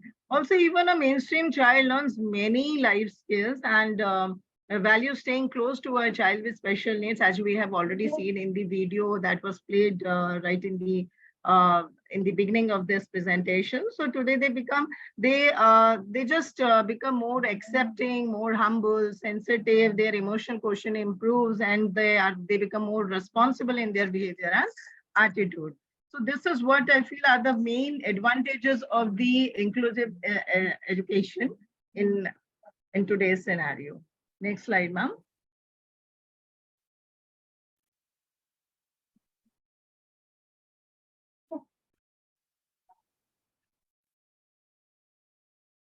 Well, there are certain issues that we face in an inclusive setup. So I'll just begin with the parental awareness. Many a times what happens, parents are at denial stage. It is difficult for them to accept the fact that their child has any learning problem. They associated this with the, with the mental retardation or the mental illness, and they hence do not want to, accept that there is some problem with the child or there is some learning problem with the child. So this denial stage further escalates the problem in the classroom. Then comes the acceptance from the regular school. Here, the mainstream students and teachers must accept the child as he is, and so the strategies may be planned accordingly. Then comes the transport. All the transport which is used in the school should be disabled friendly. They board and sit conveniently in the bus or van, which is being used by the students to commute to the school. Then comes the infrastructure. Yes, infrastructure of the school. When we are just talking about the school, it should be a complete scenario in the entire society, which we believe this inclusion should not be done only in the school. It should be in the Excuse me, ma'am. society, in the community. Sorry to interrupt you. There is Yes. some disturbance. Yes, Yeah, somebody with Samsung M325F, please mute yourself. The participant with the who has entered with the name Samsung M325F. May I request Nitesh sir to please remove this participant? Or first thing, we all should enter the meeting with our names. Done, ma'am. It's okay. All right. I think we should continue. Sorry, now. ma'am. Yeah, no, it's all right. Perfectly fine, ma'am. Thank you. And then, yes, we were talking about the infrastructure, transport. We have already discussed infrastructure. Let's see, I was just talking about the inclusion. Inclusion in the school, we are just talking here. The topic is about the inclusive education. So whatever I'm referring to the school only, but then actually inclusiveness should be within the society, within the community as well. But then, of course, since it is about the education, I'll just continue with that. Infrastructure, yes, yes, of course, the school must be disabled friendly, where the provisions of ramps, railings, low seats in the washrooms, and signboards to help a child move easily within the school and should not feel lost within the school premises. So such kind of infrastructure is required in the school in order to support the inclusive education. Then comes the attention from the teacher. Yes, of course, when we come to know that there is some children with special needs in our class, so special attention is required by all the class teacher and the subject teachers in the class. Then comes the rigid curriculum. So curriculum many a times are not as per the need of the child or the level of the child, I would say, since the child in learning. So the curriculum should not be a rigid. If it is rigid, it is not friendly for the children with special needs, as some of those students might require accommodation, whereas some might do with the modifications in the curriculum. So this flexibility in the curriculum should be there. Now, some would ask me, what are accommodations and modifications? Yes, in short, I would tell here that accommodations remove learning barriers in the classroom to provide every child with equal access to learning. Here, the syllabus, the curriculum will remain the same. An example is like offering an audio version of the classroom text for a child, for a student with dyslexia, or visual support we can provide to the children with ASD because they learn in a different manner. Their visual grasping is more than anything which is, if you are talking, if you are using your lecture method, probably they won't be able to understand at that particular times. If you will give them visuals, if you will give them repetitive, if you will give a sound effect to it, or you can take them to the labs where audiovisual aids are there. That will help them in a better way to learn the things. Then modifications is somewhat different, and modifications are changes to what a child is taught and expected to do in the class. For example, a student who struggles with spelling may be tested on a different set of words than his peers. So little bit of variation in the syllabus or in the words or in the little bit of, modifications would be required. That comes under the modifications. So both are the strategies only to help children with special needs in your classroom. The only difference is when we do accommodations for a child, the curriculum learning expectations and the outcomes remains the same. And even the grading system or the policy, whatever we are following in our schools, will remain the same in that case. But when we talk about the modifications is a bit different for a child. The curriculum learning expectation and outcomes will be then different from the other peer group. It is based on the individual level. What level the child is at that particular time, we'll assess the level of the child, and accordingly we will design and plan for that child to assess. So the competition here in modification is with the child, his own level of learning. It's not with the it will be as per the syllabus which you have already designed annually for everyone, and it is continuously moving years after years. So this is the basic difference, and even the grading is different in modification and appropriate. That is actually appropriate to the student's specific developmental level and learning needs. All right, we'll just now watch another video clip to understand all what we have understood as a barrier in inclusion. Let's see.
Okay, that was a short interest video.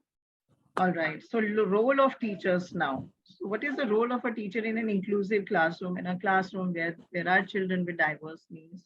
What all are the conditions we have already discussed so far? Now, role of teachers is, first of all, interaction with the family members is the foremost thing that is required. Since we have talked about the denial stage, we have talked about the various disabilities and talked about the various conditions, the various backgrounds from which the children are coming to us. So the interaction with the family, a rapport building with the family members is very much required. Like whosoever comes for the interaction in the school, we should make them feel at ease so that they are quite open to share everything with you. So interaction with family is one of the key role of a teacher, then to be able to solve their problems. They might be facing several problems. So that discussion will help you coming out with the solution. To develop new learning strategies is another role of a teacher, to be able to develop self-confidence within the children. And if you are aware of the student's condition, you will definitely be able to design something for the child so that the child's self-confidence, self-esteem would be enhanced, and to help to be able to provide special facilities that are required for the child. If special tools are required, if accommodation is required, if modification is required, that is all possible if you are quite aware of the child's condition and the disability of any kind of problem if the child is facing.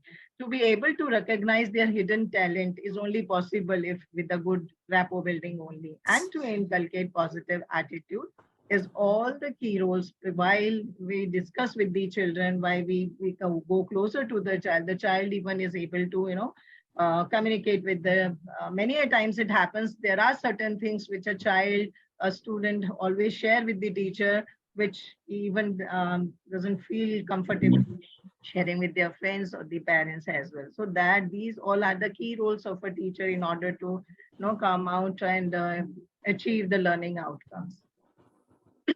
Then comes the factors determining the success of inclusive education. Since collaboration between general and special educators, of course, the teacher who are coming to teach in the classroom, and the special educator who are taking special care of the child and have designed certain goals for the child, there should be a complete, the correlation between the general teacher and the special educator is a must. Otherwise, this inclusion things and the success and the learning outcomes which we are expecting out of a child is not possible.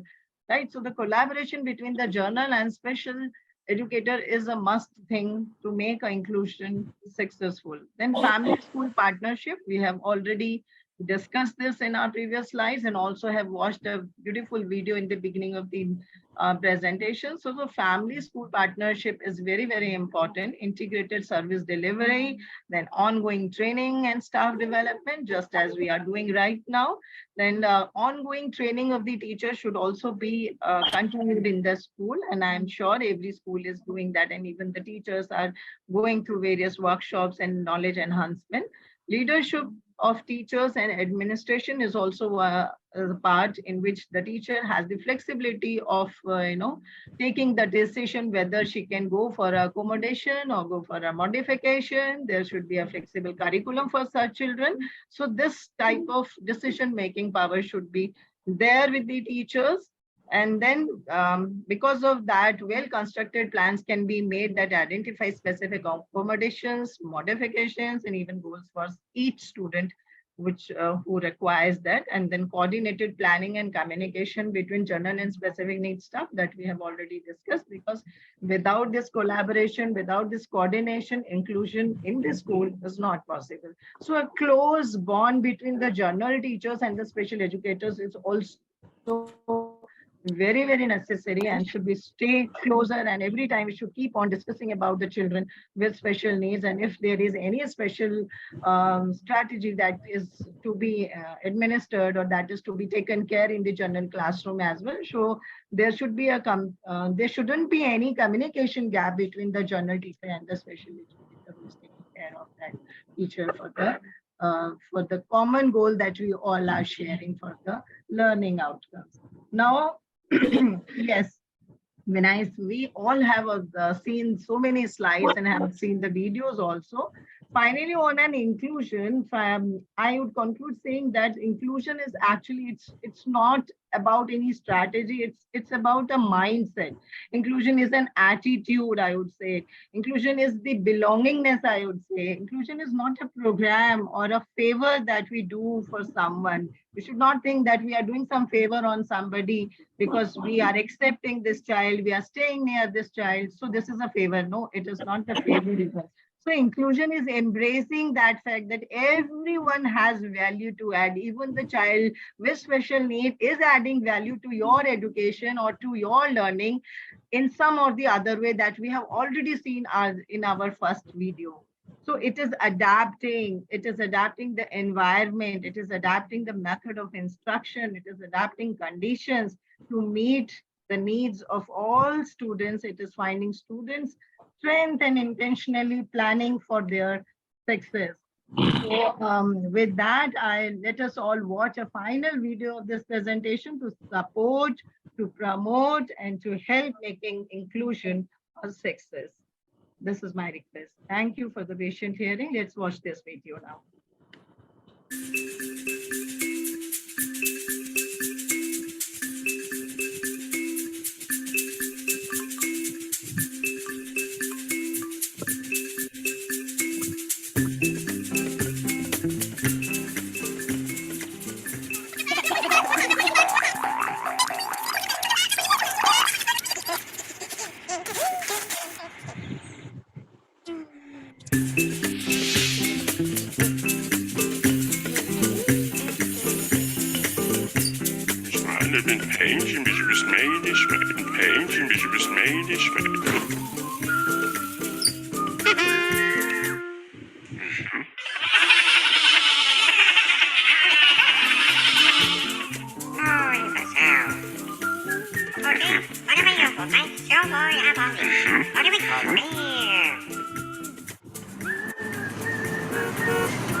Thank you so much for this patient listening. And if you have any queries, we would love answering them.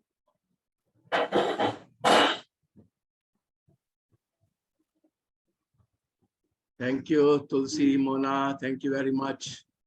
Thank you so much, sir. Wonderful Thank you so job you much, have sir. done. Yes, And thank you so much, sir. when I think of inclusive education, I remember of my days in 2000 when I was the principal of Kendriya Vidyalaya JNU campus, Delhi.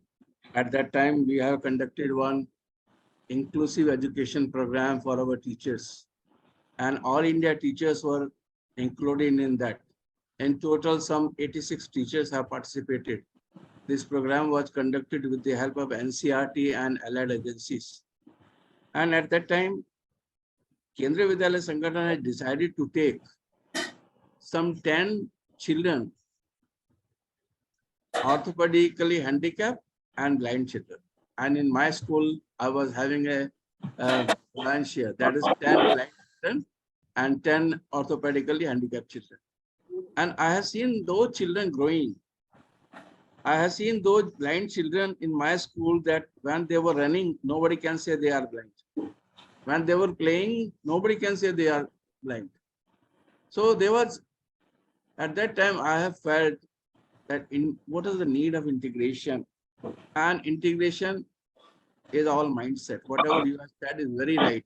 It is the question of mindset. Now 23 years have passed. And during these 23 years, maybe that I know some of them that after up to 12th class, I have monitored them. So several candidates, several students have got nice distinctions because they were handicapped not from the mind. They have got very good percentage, and everybody, every one of us is a handicap somewhere or sometime. So remember this thing. Thank you very much, Mona, Tulsi. Beautifully explained. Thank you, ma'am. You have very nicely explained the role of teachers in helping the special children. Thank you so much, ma'am.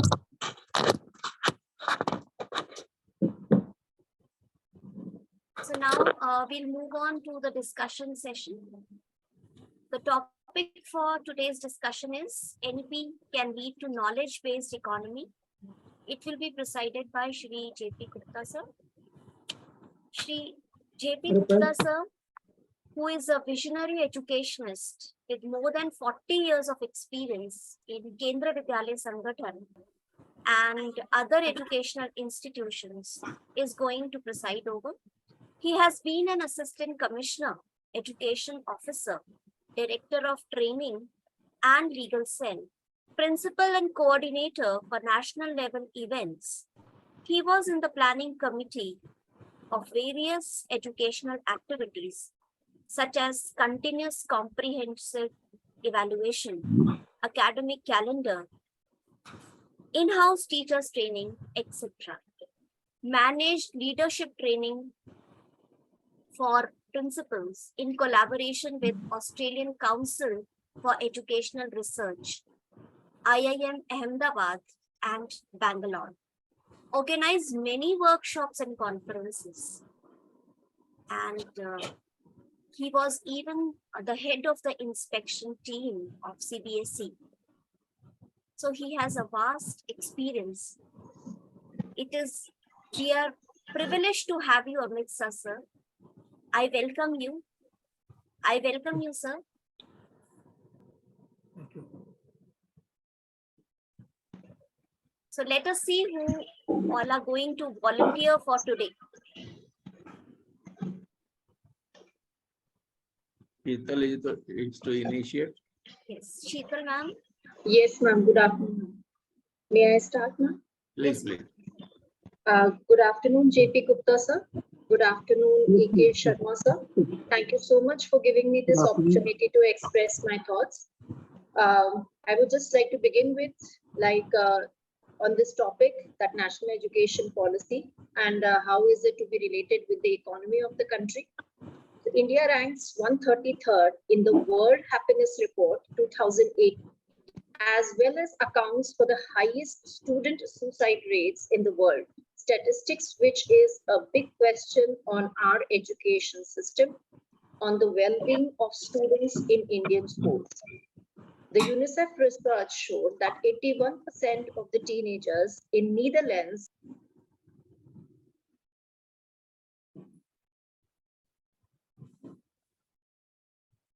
they had a high sense of school belonging, and I think that could be a major reason. And when we relate education to economy, because ultimately we are, what is the aim is like we need to impart such education that helps build a new economy. So NEP recognizes the importance of entrepreneurship in economic growth. So that is why a new subject, entrepreneurship, in grade 11 has been introduced. It aims to develop an entrepreneurial mindset among students by providing them opportunities to learn business skills. By nurturing a culture of entrepreneurship, NEP can contribute to the growth of knowledge-based industry and startups. So entrepreneurship is not limited to grade 11 and 12 only. Any student can develop an idea for a business at any stage of his life.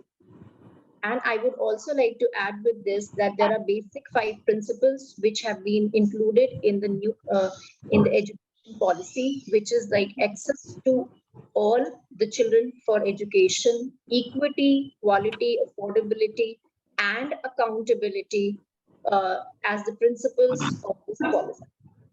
And so I would like to end my thoughts with 2 facts. Teaching up to class 5 should be in mother tongue or regional language, which is going to increase the involvement and enrollment of the students in the school, and no language will be imposed on any student. Thank you, sir.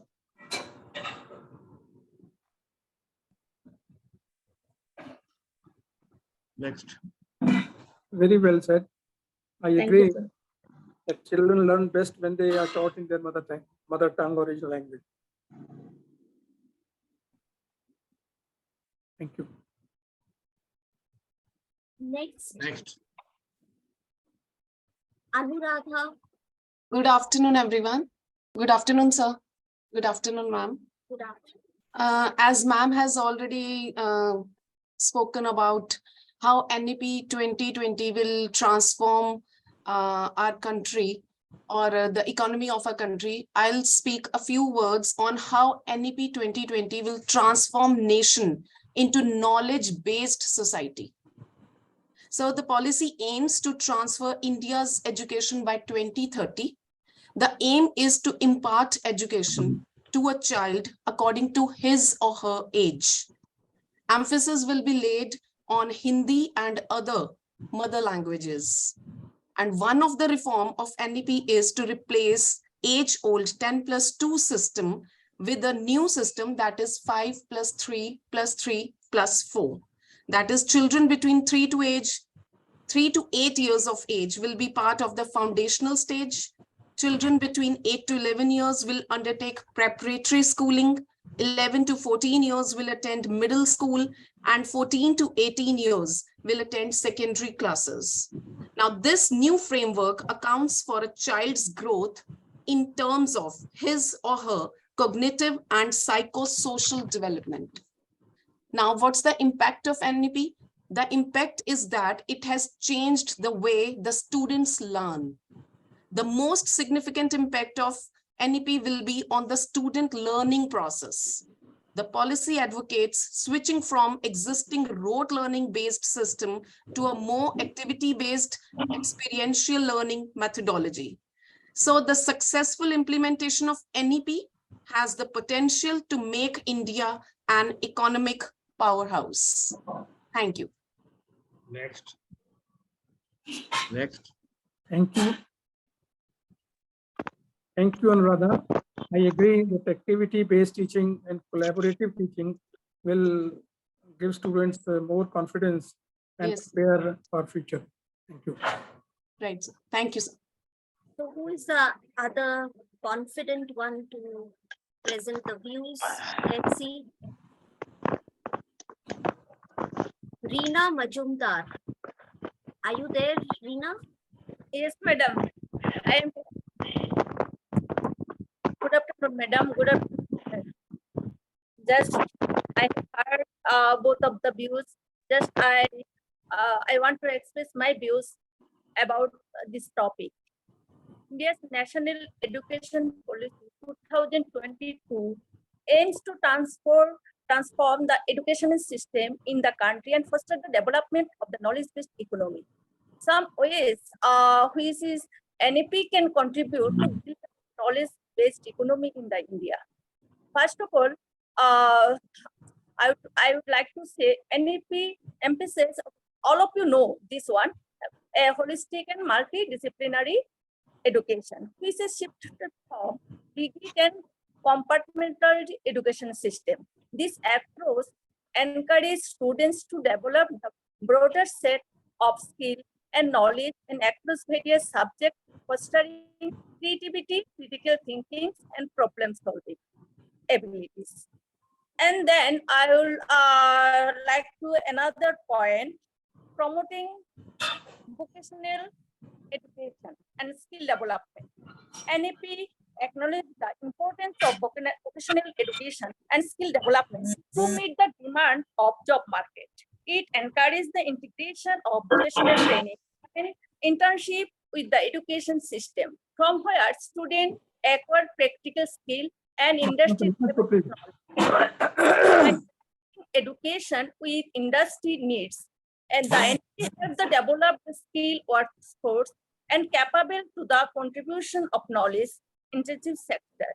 And another one, NEP recognizes the transformative potential of technology in education. It emphasizes the integrated of technology across all levels of education and promoted digital literacy among students and teachers. In this way, NEP prepared them to participate in the digital economy, leverage technology for innovation and economic growth. But I think parents' awareness is most important, and all the state government, central government, parents, and intellectual personalities and educators must work together. Then the mission will be success. That's it.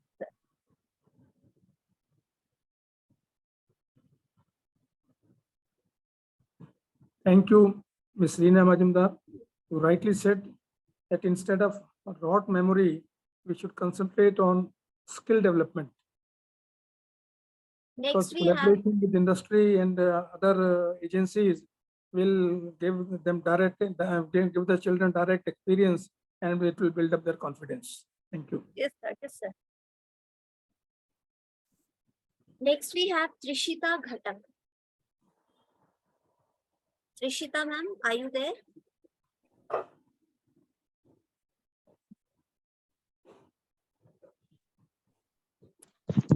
Am I audible, ma'am? Yes, ma'am. Good afternoon, sir. Good afternoon to all. I am Trishita Ghatak from Bhavan Tripura Vidya Mandir, Agartala Kendra, and I have joined Bhavan's institution recently, but I have always had a very close connection with Bhavan's because I myself was a student of Bhavan's Tripura Vidya Mandir, and now I have joined this institution as in the working force. So I have been connected with Bhavan's for a long time through my student life and now as the teacher life. So on today's topic, NAP can lead to knowledge-based economy. We see the new education policy. It is a very comprehensive reform that has been introduced by the government to modify the education system in India. As the time goes on, obviously a need for change has to come up because we all know change is the most constant thing in this world. So a change needs to come in the education system also in India. Now, one of the key goals of the national education policy is to transform India into a knowledge-based economy. By emphasizing the skill development, the critical thinking of the students, and the innovation to let the students have innovative ideas, the NEP is trying to equip the students with the necessary knowledge and capabilities to thrive in this emerging and innovative 21st century global economy. The national education policy, it also emphasizes on a multidisciplinary approach to learning. It encourages the students to explore diverse subjects and develop a holistic understanding of various domains. This approach fosters interdisciplinary research and innovation, which are very crucial for the development of a knowledge-based economy. For example, under the NEP, schools and universities are are encouraged to offer specialized courses in the emerging fields such as the artificial intelligence, data science, biotechnology, and renewable energy as well. By equipping the students with skills and knowledge in these cutting edge areas, the NEP is enabling them to contribute to the growth of industries that drive the knowledge based economy. Also, the NEP emphasizes in the integration of technology in education as well, promoting digital literacy, as the previous speaker has mentioned, and also provide the students with access to online resources and tools. Such a step has been taken by promoting the Diksha app that not only the students as well as the teachers have found very helpful. So such steps have been taken and digital literacy is being promoted very well. This digital transformation, it will not only enhance learning outcomes, but it will also prepare the students for the digital workforce, which is a very key component of a knowledge-based economy. The NEP aims to strengthen the research and development activities in educational institutions as well.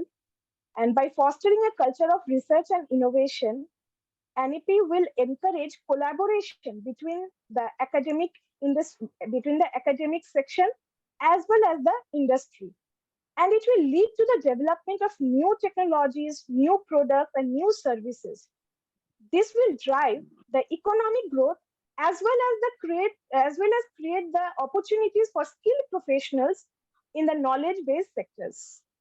I feel that by promoting the multidisciplinary learning, integrating the technology, and fostering the research and innovation, the new education policy will equip the students with the skills and knowledge that are very much important in order to thrive in the modern global economy. Thank you so much, sir. This is all I have to say about the topic. Thank you, ma'am.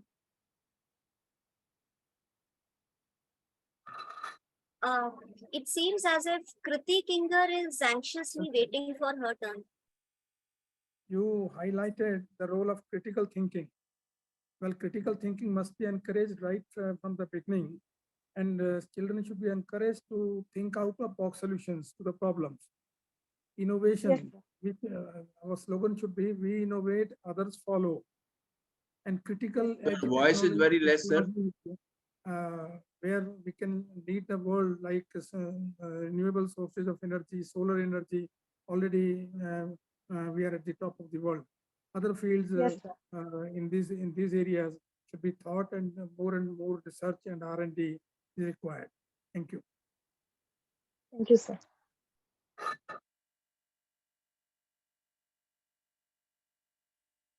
Thank you, sir. I said it seems as if Kriti Kinger is anxiously waiting for her turn. So, are you ready, Kriti?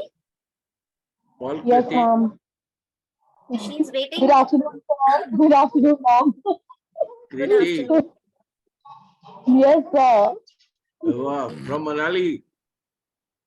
Yes, sir. In Sisu right now. Oh, very good, very good. So should we listen to you or should we see the snow? I would love to show you the snow, sir. I mean, I think everybody needs a break for a second. I can show you the snow-clad mountains around me. Okay, And that's it's good. beautiful up So here. you have shown us the snow. We have felt Yes, that we are sir. in Manali. Yes, sir. Now we want to listen you. Yes, sir. So, good afternoon, everybody. Concerned with the topic, I don't have a very long speech, but whatever I understood from the topic and whatever I would like to say about my views is that yes, NEP is taking a turn towards a new education policy. New education policy. I'm so sorry, and that is more focused on the skills, the developmental skills, the creative skills that children have, rather than the academic skills, because basing on the academic skills, you just can't rate any child. Every child has something or the other that is special in them, which unfortunately through academics we can't measure every time. So, based on that, the knowledge based economy is directed on the skills that the children or the adults are having, which should be sharpened, more focused on them. And that is how we come into more creative and innovative society that are more directed towards digital era, you can say, or maybe in other way they are creative. They come up with so many good solutions. As so many movies nowadays are focusing on this particular topic, that you should measure other aspects of a child rather than just the academic. That how much are they scoring in math, science, other subjects that are basic theoretical. They should see the other aspects as well. So that this is how the knowledge-based economy will come into existence, and now how all the big, uh, I'm sorry.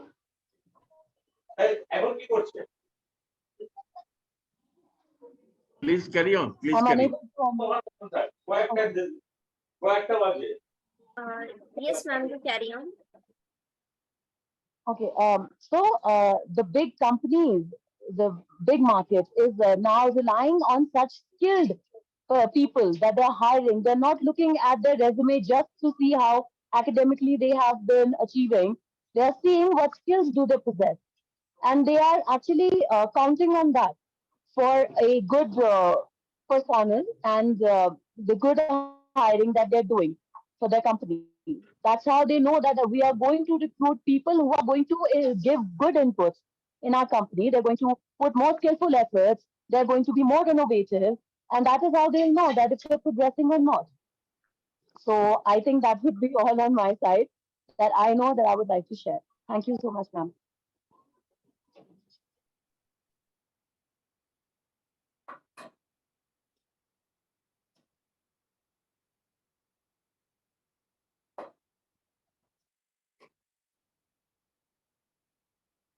Well, there was a time when teacher or school was the only source of knowledge or information for the child. But now times have changed. Sir, your voice is very less. Multiple sources of knowledge. So we should encourage children to use multiple sources and get the real knowledge and skills. That will only lead to a greater economy. Thank you. Thank you, sir. Next, we have Khakwatal Tripura. I don't know whether I have pronounced your name properly. I apologize if I'm wrong. I'm sorry. Yes, madam. Yes, madam. Sir, could you please just tell us how you pronounce your name? Khaktal Tripura, or you can say Khaktal. Khaktal Tripura. Yes, ma'am. Yes, ma'am. Exactly right. Sir. Okay. Good afternoon to all. Myself, Khaktal Tripura. I'm from Bhavan Tripura Vidyamandir, Agatna Kendra. Yes, actually, I have gone through little the topic of today's. So I want to add some point regarding the topic of today's, that is NEP can lead to knowledge based on economic. My view is, I feel personally for this present situation that all the youth must be very skillful in all-round development. All the students, right from the very young ages, they must get vocational training.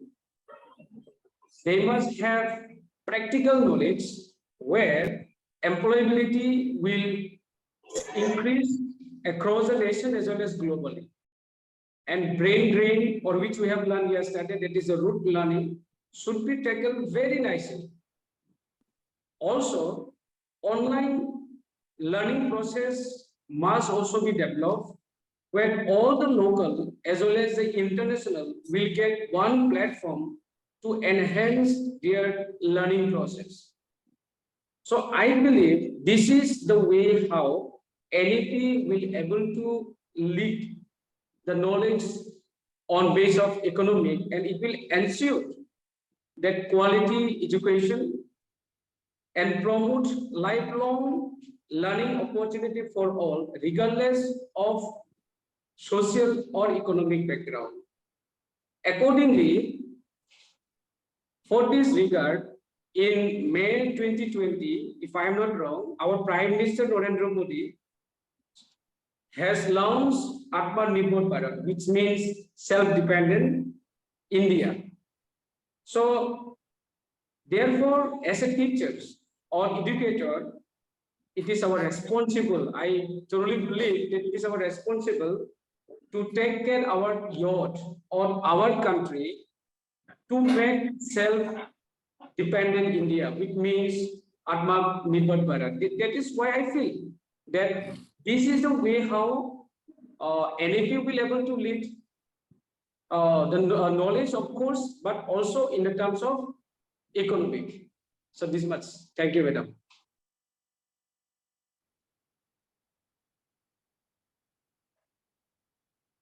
Thank you, sir. Well said. Thank you.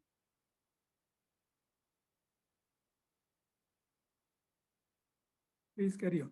Okay, sir. Sumita Ghosh. Sumita Ghosh. Are you there, ma'am?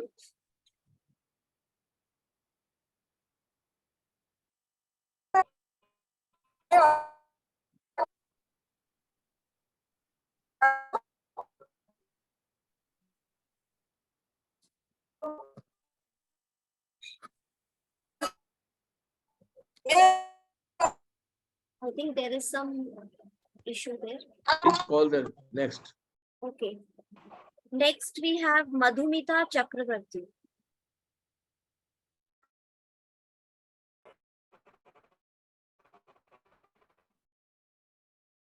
Ma'am, I will give the vote of thanks. That's why Shuchita Chitri from Bhavans, she will give the, she will take part in the discussion. Okay, it's okay. Okay. Is there anyone who want to say something?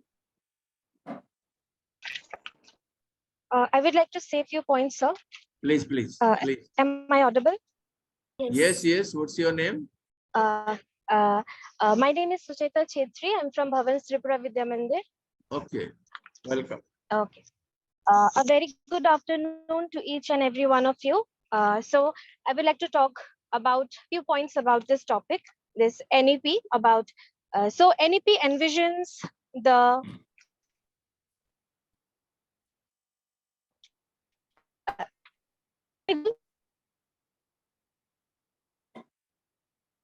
Hello.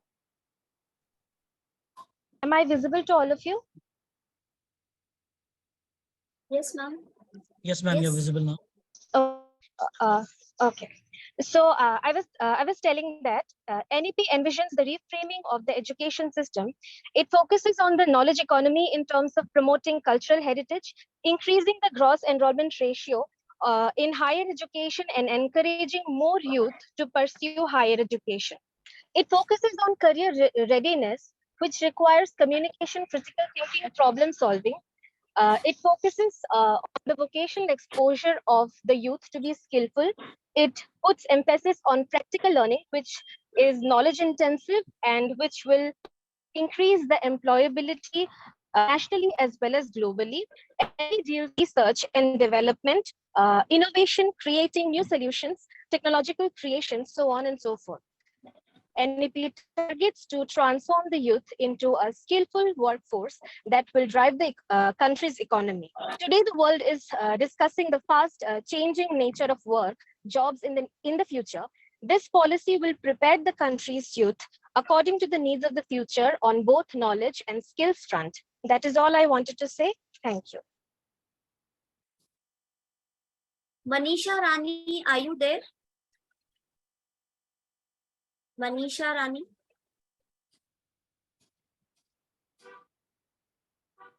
Well, should I conclude now?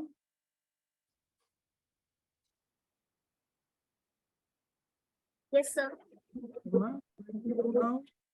Yes, sir. We have some more speakers in case anybody wants to present his or her views. Ma'am, may I? Yes, Urvika ma'am. Good afternoon to all the dignitaries here and my fellow colleagues.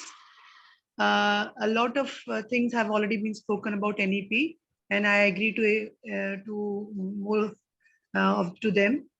Yes, the basic purpose of NEP is that the child who is passing out from after post secondary level, senior secondary level, he should be confident. Yes, he should be employable with all the skills and with all the knowledge so that he is ready to embark on a life ahead. Yes, and be a ready resource for the country. Yes, and with this, these things in mind, the new education policy has been framed, and there are many good points which would definitely add, which are cherries on this. This could be, initial 3 to 5, where the child would be taught in a language which he understands. Could be mother tongue, or could be the medium of instruction could be Hindi, so that we can bridge the gap between child's understanding and the delivery of instruction. Second thing is in the senior level, there will be more flexibility of subjects in in arts, science, and humanities, where the child can choose subjects according to his choice. Now we have a limited streams, so the child can explore his himself to a greater degree.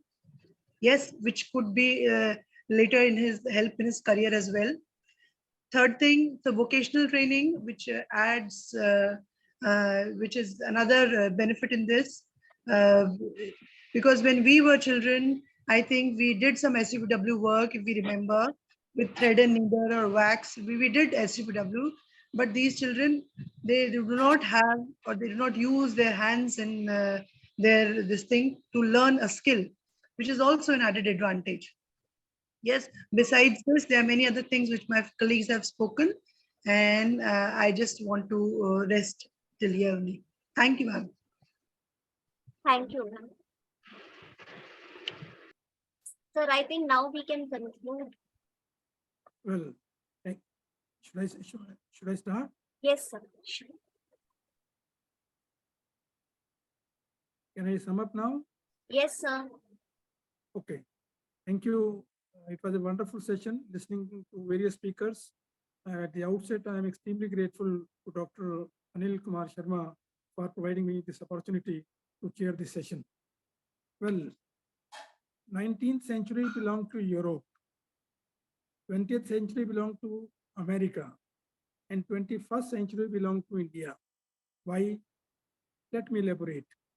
In 19th century, we used to export shipload of human resources for people from India to Suriname, Malaysia, African countries for cheap labor to work in the industry and farm owned by the Britishers. In 21st century, also we are exporting human resources, but they are not the same human resources which we used to export in 19th century or 20th century.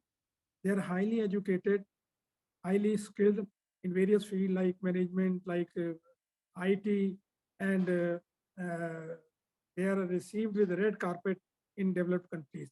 Rather, a developed country's economy is being run by the Indians. Knowledge is an industry. There was a time when industries used to need a lot of space, lot of people, lot of money. But now an industrial knowledge industry just needs 1,000 square meter of space. Just see the software industries. Just see the Infosys, TCS, Facebook, Twitter, WhatsApp. They do not have any physical industry. So this is the power of knowledge. So we must concentrate on developing our human resources, adding value to the human resources so that our economy rises and we become at the top of the world.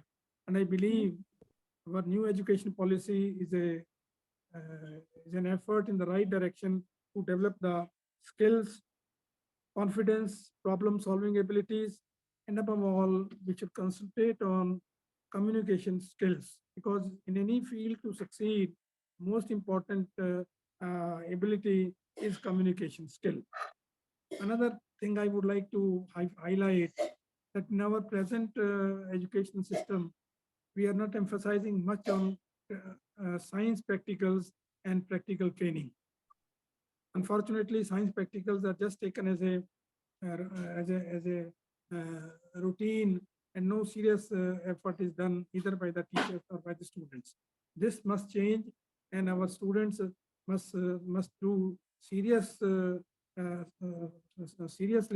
in conducting science practicals, and so the schools and teachers must also be serious. So thank you very much for providing me this opportunity. Once again, thank you. Thank you, sir. Actually, we have this group discussion because it is said that teachers should have good communication skills. Yes. So I think that is the reason that this session is there, where teachers, they are discussing on important topics. So here nobody wins and nobody loses. We must continuously upgrade teachers' skills. That is very important. Yes, sir. And I'm glad that your management is doing taking steps in this direction. So keep it up. Yes, sir. And all those who have participated have gained knowledge, whether they spoke or they just listened. So both ways they have learned something. So the teacher can never stop learning. If you have stopped learning, you cannot be a good teacher. I think that is what is the aim behind discussions that we have every day here in this induction program. Now, nice experience. It was great experience to interact, to listen to so many learner teachers and their views. Yes, sir. Thank you, sir. Thank you, sir. Thank you very much. Now I'll invite Madhumita Chakrabarti ma'am from Bhavan's Tripura Vidya Mandir, Agartala, Tripura, to extend the vote of thanks. Ma'am, am I audible? Yes, yes. Okay, thank you, ma'am. It's a privilege for me that I have been chosen for delivering vote of thanks in this vast, knowledgeable platform. I'm thankful to Almighty God for giving me the opportunity and everything what I desired. My immense thanks to Dr. A.K. Sharma sir. Without his guidance and support, this excellent induction program cannot be possible. Next, I want to thank Dr. Dipali Pradhan ma'am for the wonderful and friendly way of conducting the program. Ma'am, your sweet voice really motivates us. Now, my next, I'm going to thank our today's speakers, Anu Sood ma'am, Headmistress Bharatiya Vidya Bhavan, Vidyashram, Balwadi, Jaipur. Her wonderful way of explaining the National Curriculum Framework 2022 for Foundation Stage NEP. It is really helpful for us. Thanks, ma'am. My immense thanks to Dr. Anita Valla, Director Principal, Bhavan State Public School, Amritsar. Ma'am, you make the difficult topic so easy, especially for the young educators of Bhavans. Thank you, ma'am. Our next speakers, I'm really thankful to them. Mona Patra ma'am, special educator, and Tulsi Baura ma'am, special educator, Bhavans Mehta Vidyalaya, for their lucid explanation on inclusive education with beautiful films. My special thanks to JP Gupta sir, educational consultant in Model School of Organization, Ministry of HRD, Government of India. Thanks, sir, for giving us your valuable time and listen to all our discussions. My full-hearted thanks to all the Bhavan's educators who took part in today's discussion. NEP can lead to knowledge-based economy and share their views. Last but not the least, my heartfelt thanks to the technical team. Without their support, the online program cannot be successful. Thanks. Thank you all. Thank you. Thank you, ma'am. Thank you. Thank you. With this, we conclude the today's session. But we cannot leave without thanking God. So we will depart after thanking God. I invite Khushbu Mathur for Shanti Path. Ma'am, should I start? Yes, ma'am. Please, please. Yes, sir. Om Dhyu Shantirantarikshaha Om Shantihi Prithvi Shantirapaha Shantiroshadhayaha Shanti Vanaspatayaha Shanti Vishwadeva Shanti Brahma Shanti Sarva Om Shanti Shantireva Shanti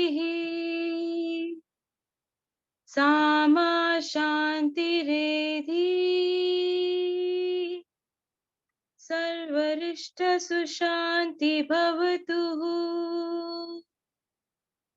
Om Shanti Shanti Shanti.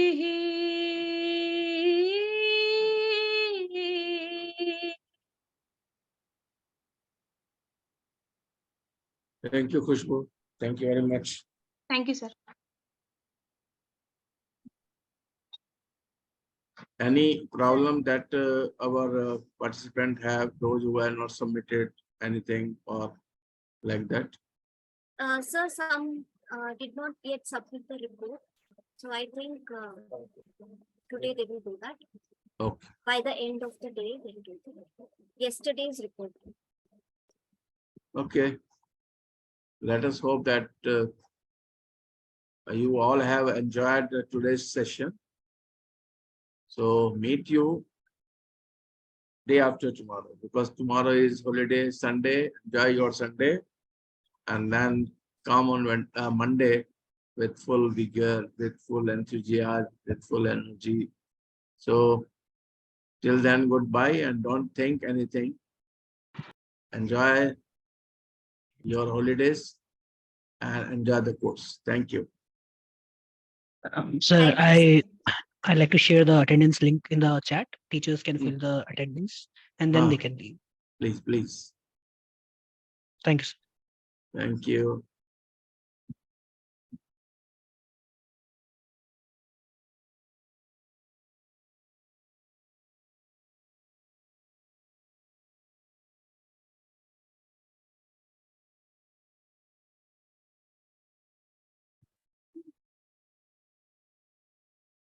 From Panchkula school, the teachers are attending the workshop in the school.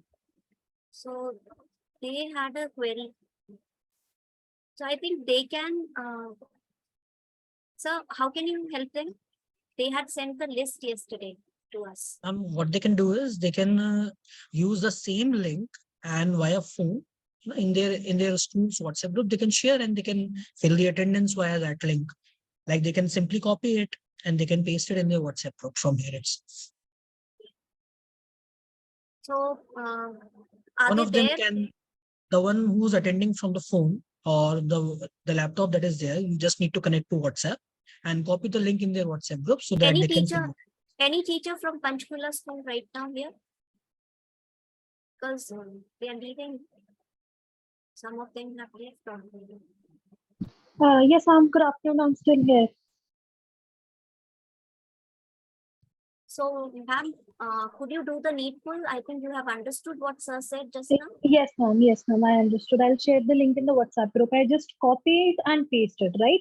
Yes. Perfect. Perfect. Okay. Thank you so much, ma'am.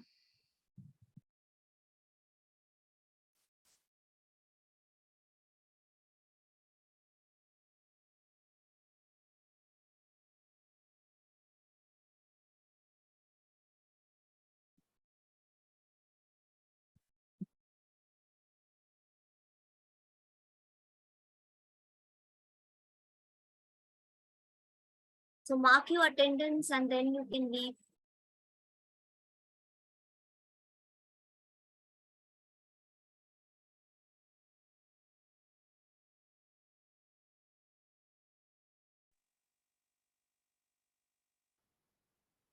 Thank you so much, respected sir, respected ma'am. Good afternoon.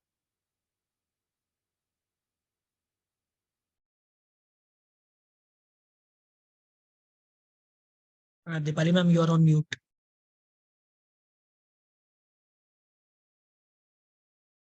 Thank you, Khushbu. You sang very well.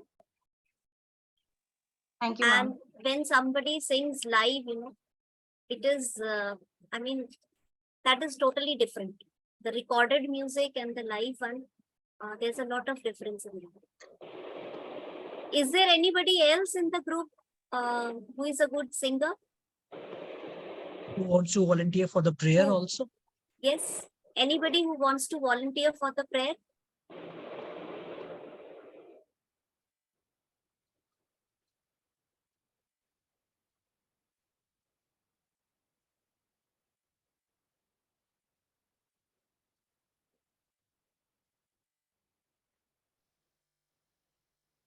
Hello नमस्कार ma'am. नमस्कार sir. Ma'am Jitendra Sharma बात कर रहा हूँ। जी sir बोलिए। Ma'am शांति पाठ के लिए। अच्छा ठीक है जी सर बिल्कुल। Thank you ma'am. So sir Monday को फिर आप ही करेंगे शांति पाठ, ठीक है? जी जी जी नेक्स्ट डे बिल्कुल। जी sir. Thank you.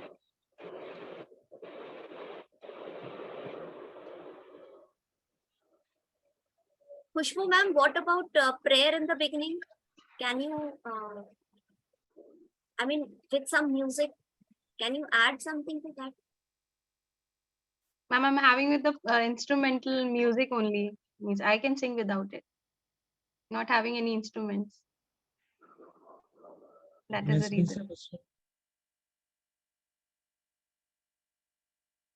But these days you have that music on mobile also. So, I mean, you can play that. I'll try, I'll practice. If it goes good, then I'll let you know, ma'am, by tomorrow. Okay, okay.